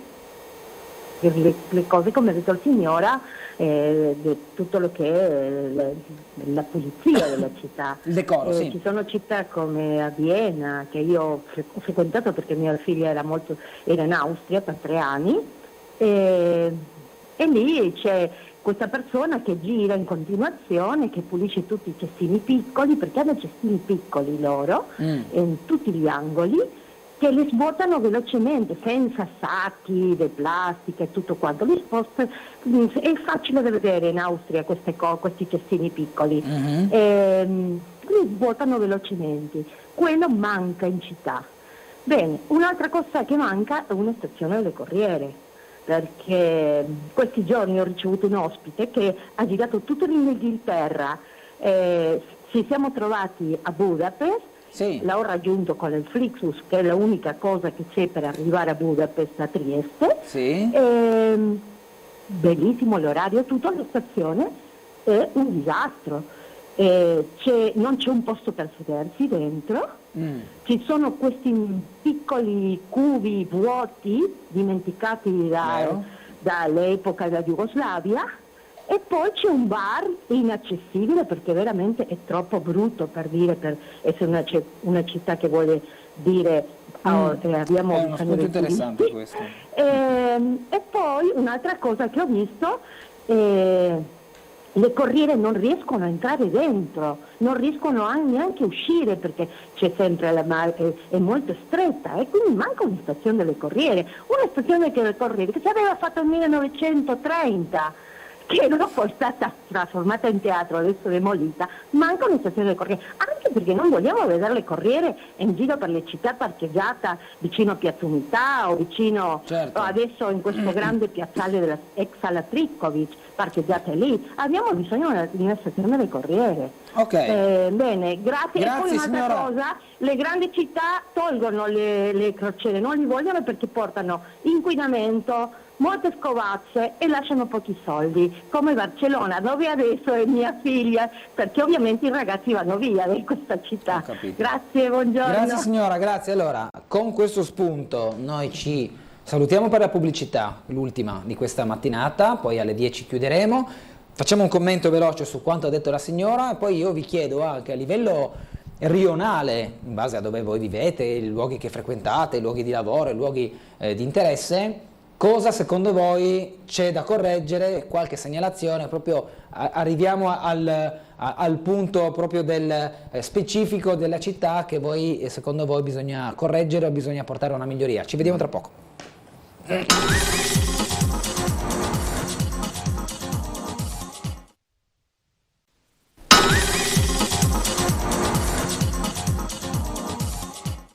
Dunque l'argomento stazione, zona stazione, anche decoro e opportunità era un po' al centro del dibattito, non c'è stato un dibattito, dello scambio di idee durante la pubblicità a seguito della telefonata della signora. Tiziano, si diceva adesso durante la pubblicità mentre parlavamo fra di noi, una città che si vuole presentare turistica, che ha tanti volumi ma che ha una stazione che è sottodimensionata rispetto al potenziale che ha, è un peccato. Certo. Stazione ferroviaria e stazione delle autocorriere, come diceva la signora Gabriella. Sì, certo, perché anche l'interscambio per chi viene a portare il viaggiatore che poi deve prendere il treno o deve prendere la corriera, e non c'è spazio, in realtà non sa dove fermarmi, dove fermarsi, è in mezzo, non lascia, blocca il traffico. Ecco, volevo sapere dal Comune se c'è qualche possibilità di interloquire con le ferrovie dello Stato e per cercare di risolvere un po' il problema. Non so, anche di fare dei parcheggi limitati a 15 minuti, non so, 15 minuti gratis e poi a pagamento eventualmente. Ecco. Polacco. Come direbbe il sindaco, cari cittadini, vi devo spiegare come siamo messi in Italia. Allora, la Piazza Libertà l'abbiamo fatta, questa è una piccola nota di merito che almeno ci prendiamo, negli scorsi anni l'abbiamo inaugurata 2 o 3 anni fa e tutto sommato, al netto purtroppo della situazione legata alla rotta balcanica, e quindi non c'è proprio una situazione idilliaca oggi nell'area di Piazza Libertà, ecco, comunque almeno dal punto di vista della viabilità pedonale l'abbiamo tutto sommato messa un po' in sicurezza. Via Flavio Gioia, perché questo è il tema, a livello di proprietà è un po' una confusione, per non dire altro. Noi abbiamo una minima parte, poi tutto il resto è dello Stato, di Trenitalia oggi, Ferrovie dello Stato. Stiamo lavorando non solo su via Flavio Gioia, ma su tutto il contenitore del Silos, perché è là la svolta che si può dare veramente alla città per favorire cosa? Che si sblocchi quello stallo che oggi abbiamo sugli investimenti in quella struttura e per in qualche modo riprendere degli investimenti privati che consentano di riqualificare quella struttura, che diventi servizio e quindi delle possibilità di avere degli ulteriori spazi non solo per i turisti ma proprio di servizi e parcheggi, perché di questo c'è bisogno. Infatti quell'idea che il sindaco ha in qualche modo in testa, che io condivido, che non sarà di immediata applicazione perché però è una direttrice, il fatto di creare quel famoso ring sulle rive, quindi è via Carducci, quindi tutto il perimetro, chiudendo le pedonalizzazioni interne, ma questo lo vedremo un domani, con un potenziamento del servizio pubblico, delle famose navette e quindi un sistema più ecologico, perché oggi abbiamo visto una cosa, quanto è bello gli assi pedonali che vanno per esempio dalla stazione fino a Piazza Venezia, che corrono non solo sulle rive ma anche sulla parte interna, cioè come si rivitalizzano le aree del centro, no? Via Trento, per dire, quindi questo sistema pedonale bici noi dobbiamo puntare, però è chiaro che i parcheggi, e il primo è l'ortofrutticolo, perché su quello diventa il grande hub tra virgolette di arrivo dalla parte diciamo ad est della città, e il Silos deve diventare quello da nord, più ci sono le strutture adesso anche come Saba Italia, Molo Quarto, vanno un po' più messe in rete, questo sì, oggettivamente. Dunque, cambiamo argomento. Giorgio, dove abitate voi? In che rione? Voglio vedere la via del civico per amor del cielo. In che rione abitate voi? Ecco, noi abitiamo vicino all'ospedale di Cattinara. Di Cattinara, ok. Cosa rileva di questo suo rione? Beh, indubbiamente è una zona molto trafficata. Io parlo da semplice cittadino, che non sono neanche, diciamo così, dentro proprio, ma mi chiedevo il fatto di Via del Botro. Via del Botro è una via stretta, noi sappiamo benissimo che adesso stanno costruendo anche il nuovo Burlo. Sì. E di conseguenza io mi chiedo, già adesso prima del Burlo c'è un grande traffico. Sì. La via del Botro è una via stretta che ha doppio senso di marcia. E tanto è vero che quando si incontrano due autobus, che uno sale e uno scende, hanno delle gravi, diciamo così, dei gravi problemi.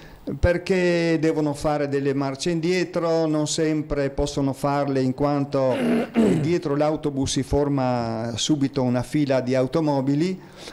Ecco, tenendo conto di questo, ripeto, da semplice cittadino non sono neanche dentro, diciamo così, allo specifico e quindi dico la mia solamente. Certo. Non si poteva fare la via del Botro a senso unico? A senso unico in fase discendente, cioè a scendere. A scendere, non in fase di salita, anche perché se quella diventasse una via solamente in salita, metti il fumo delle macchine, il fumo non si potrebbe più vivere. Okay. Ecco, mentre in discesa sicuramente sia il rumore che soprattutto l'inquinamento sarebbero molto minori. Molto calmierato. Ecco, io penso appunto che quella sarebbe una cosa di tenere presente, soprattutto adesso che stanno costruendo il nuovo Burlo. E chiaro, di conseguenza ci sarà più trafficata, che già tenendo conto che adesso la via è molto trafficata, cosa sarà dopo? Questa è una di quelle, Polacco, di quelle situazioni puntuali a cui adesso ora farà fronte l'assessore Babuder, si parla di strada, di urbanistica, di viabilità, però che ritroviamo anche in altre parti della città. Qua vicino nel rione di San Vito c'è via San Michele, oggetto da tanti anni di una idea di senso unico in discesa. Simile è la situazione che ci descrive ora Giorgio su via del Botro. È tutta una questione di calibrare poi il senso di marcia, il rientro, il ritorno, intanto eccetera. Intanto ce lo segnalo e poi glielo giro. Ecco. Però si può fare, ecco.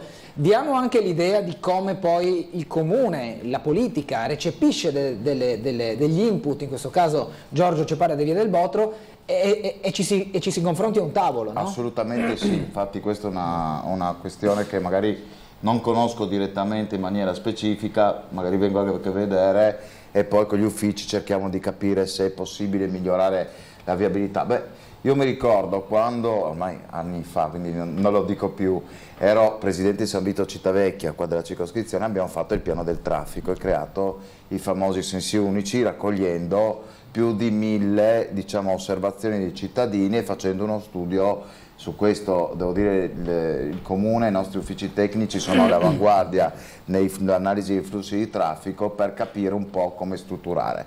E quelle che erano stradine a doppio senso, quindi quel discorso che è stato fatto sull'aumento dell'inquinamento nelle stradine in salita, soprattutto in salita, hanno un senso se vanno in discesa, non certo in salita, evidentemente.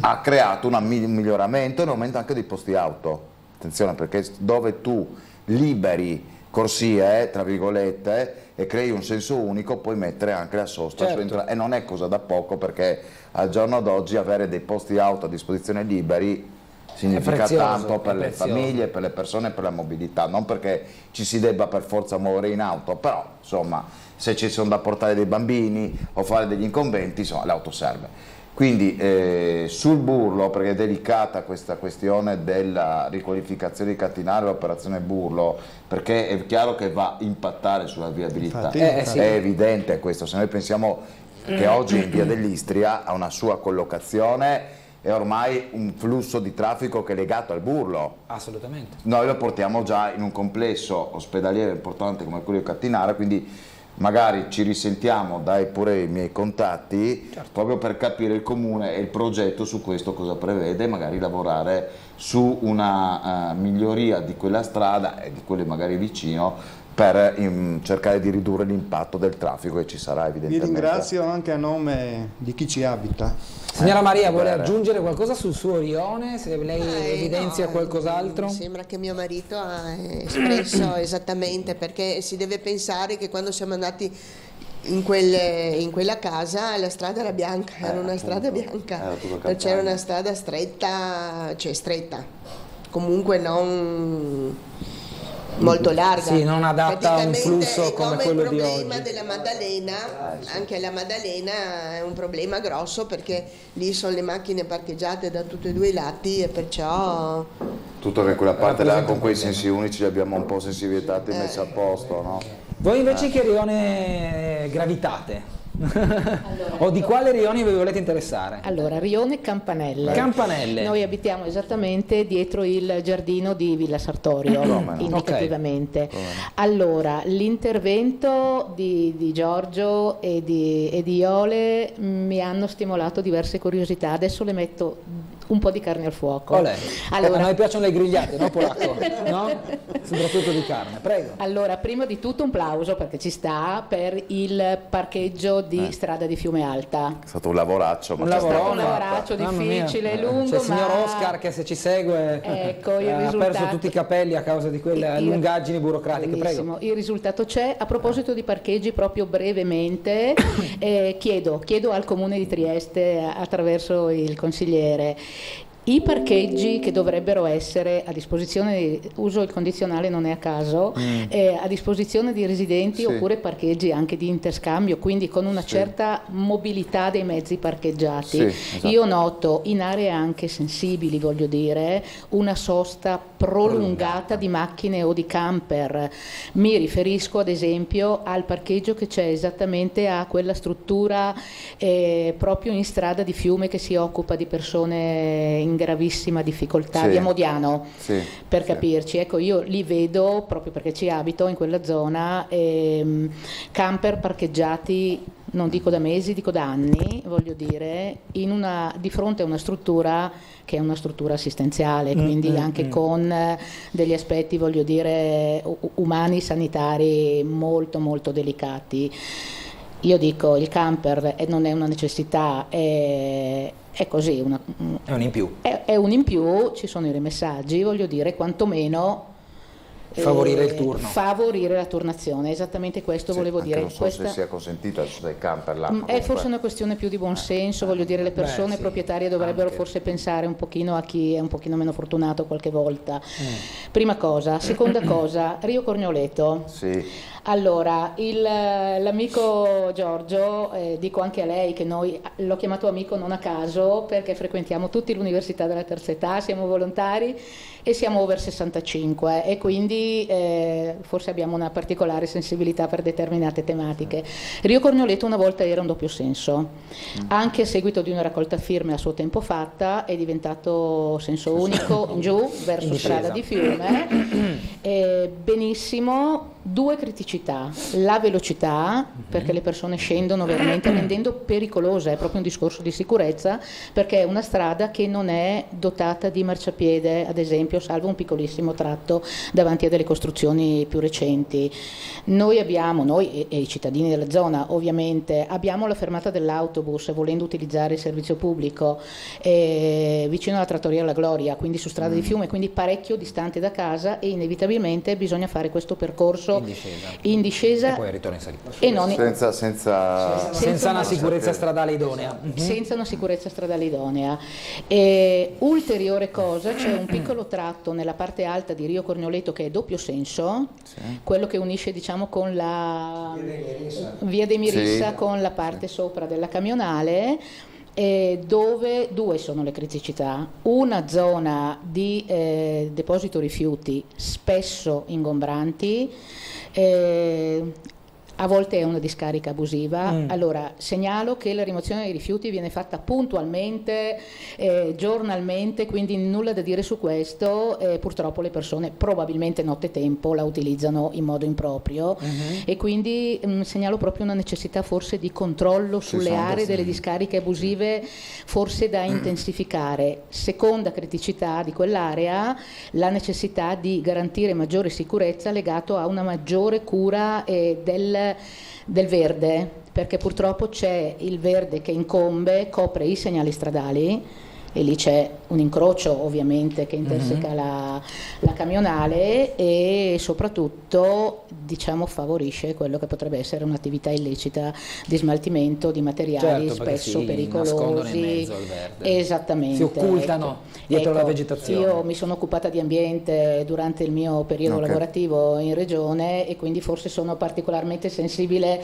allo smaltimento dei rifiuti ingombranti. In fondo basta telefonare alla Cega se te lo vengono a prendere a casa. Qui notavo un taglio. Quindi c'è un servizio. Un taglio particolare. Mi suonava. E poi penso comunque che un corretto smaltimento dei rifiuti, voglio dire, da parte del cittadino, in questo caso, perché la Cega sta facendo un lavoro di recupero a domicilio impeccabile, l'abbiamo utilizzato noi in molti momenti veramente puntuali, solerti, veramente competenti, devo dire. Quindi mi appello forse ai cittadini per quanto riguarda la sensibilità al corretto smaltimento dei rifiuti, alla struttura pubblica per quanto riguarda i controlli, le manutenzioni e rendere le zone più aperte possibile in modo che ci sia un automatismo nei comportamenti delle persone, oltre che la sensibilità ovviamente, perché se noi viviamo bene è benessere, è decoro e torniamo sempre lì, insomma mettiamoci ognuno la nostra parte, maggiore sicurezza. Diventa la sicurezza anche igienico-sanitaria, certo. Proprio questo, e poi questo discorso della sicurezza. Avete mai pensato ad esempio per alleggerire il traffico, o se è possibile, voglio dire, uno studio in questo senso, di dotare le zone periferiche di navette elettriche in modo da alleggerire le persone dalla necessità di utilizzare i mezzi propri? Polacco, prego. Allora, i temi sono tanti e io ne aggiungo... E abbiamo 9 minuti. No, sarà difficile, io aggiungo ancora uno in quell'area vicino, l'ex inceneritore di Giarizzole, per capirci, perché noi stiamo lavorando con Acegas per un recupero importante di quella zona, perché è un tema sul quale sono stato sensibilizzato e sto seguendo veramente in maniera costante, perché vorrei che quell'area ritornasse a essere bonificata a proposito di recupero delle zone.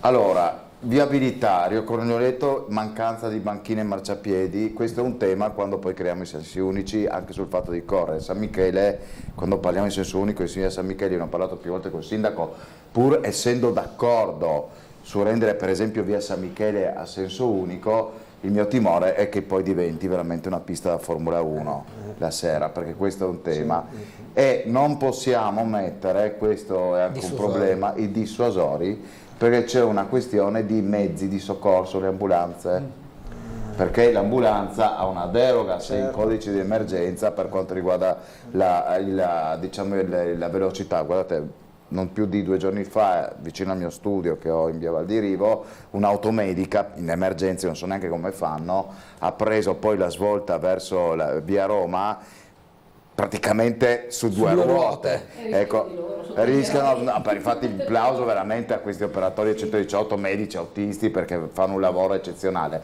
Se noi mettiamo dei dossi spartitraffico creiamo un problema alle autoambulanze, quindi è una questione molto delicata.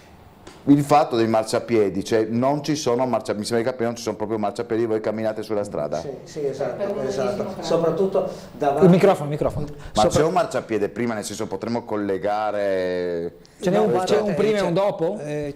Allora sì, dove hanno fatto alcuni anni fa hanno fatto delle case nuove, quindi ha spanciato casette, un po' e ha rubato. Sì, ha rubato un po'. Però c'è tutto il lato sinistro, scendendo, il lato sinistro dove c'è il serbatoio della Cega. Sì. E al limite lì si potrebbe, però è proprietà Cega, lì dopo c'è il muro c'è il muro di divisione.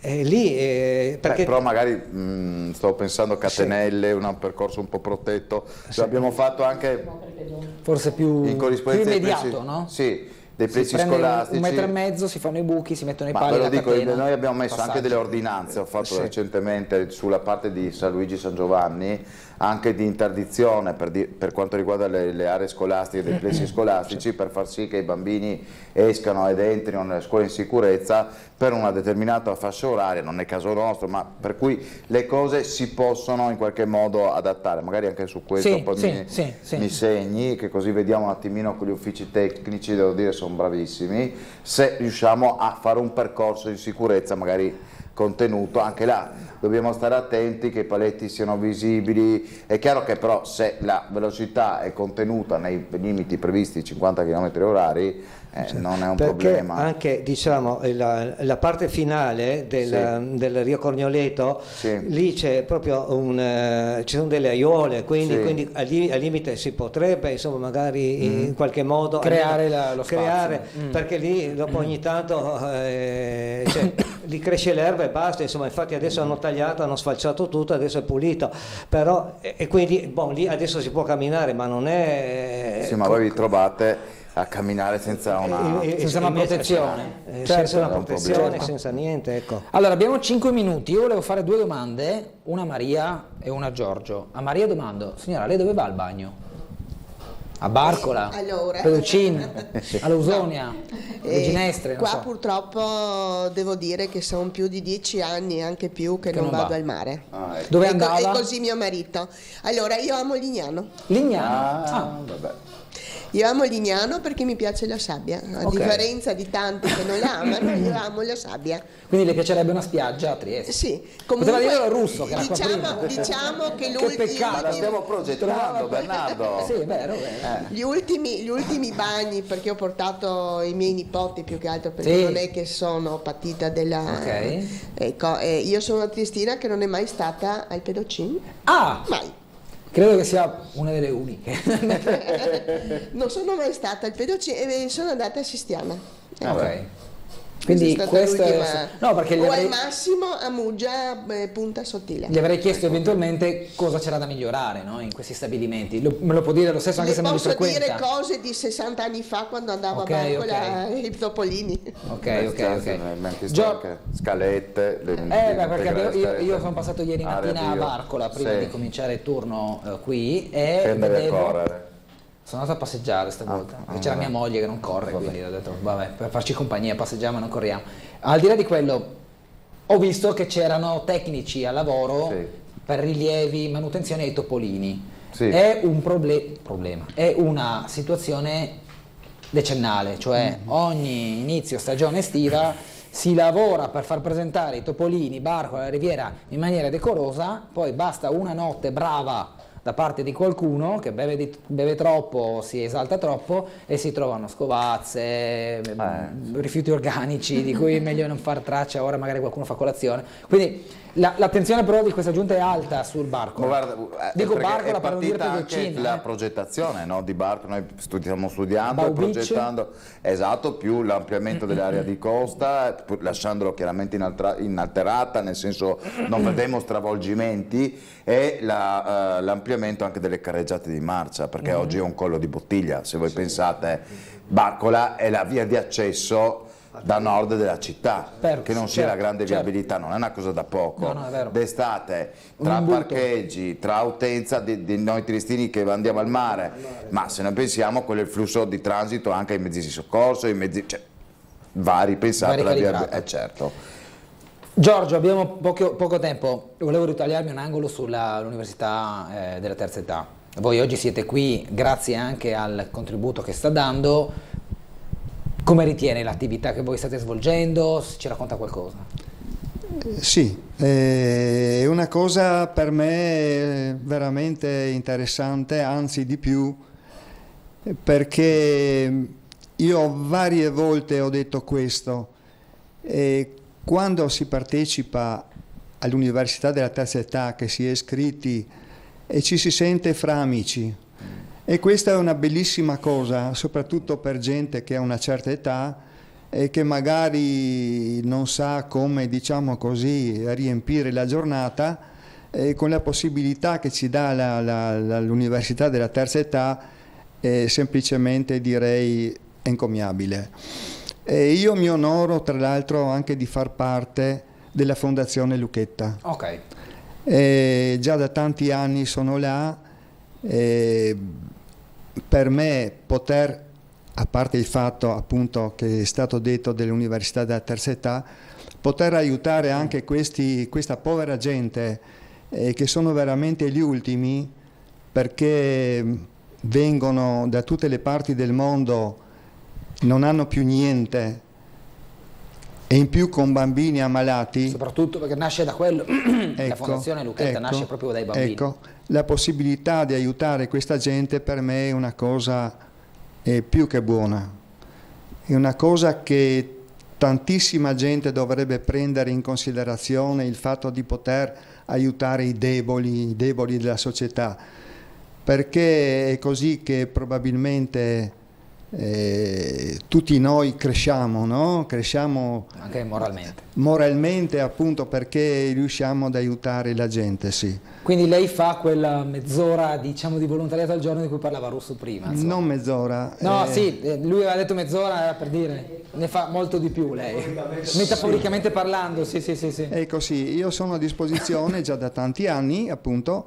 Una volta accompagnavo i bambini qua a Trieste nei vari ospedali di cura, e poi mi sono specializzato perché a me non pesa guidare, e di conseguenza quando c'è da andare lontano, ecco, anche a Milano, Firenze o Bologna in giornata, io ci vado volentieri. Sì, perché appunto non mi pesa guidare, e in più proprio perché sto attento all'autostrada, ecco, sì, io spero e penso e credo di poter dare anche una sicurezza a questi poverini, appunto, che sono veramente gli ultimi, e che la gente dovrebbe cercare di aiutare maggiormente. Okay. Adesso noi abbiamo qua a Trieste questo centro di raccolta, che tutta la gente, quando adopera dei vestiti, degli abiti o anche dei giocattoli, li porta là, e c'è sempre una fila di gente fuori che aspetta per poter entrare. Certo. E là semplicemente entrano dentro, danno il loro nome e hanno diritto una volta alla settimana di poter andare là in via Valdirivo, in via Valdirivo, esattamente, e di poter essere aiutati. E questo secondo me è una cosa che è un valore umano inestimabile. Un valore umano, e con valore umano che naturalmente tutti noi acquisiamo con il passare degli anni, no? Forse quando siamo giovani non ci pensiamo tanto, ma dovremmo pensarci senz'altro di più. Complimenti Giorgio, io devo chiudere, sono 1 minuto e mezzo in ritardo. Grazie Edda, grazie Tiziano, grazie alla signora Maria e grazie a Giorgio, grazie anche al consigliere polacco che è stato con noi questa mattina. Spero vi siete trovati bene in questo nostro salottino improvvisato, inedito, ecco, volevo dire inedito del mercoledì. Grazie a tutti i telespettatori e arrivederci, buona giornata. Buona giornata.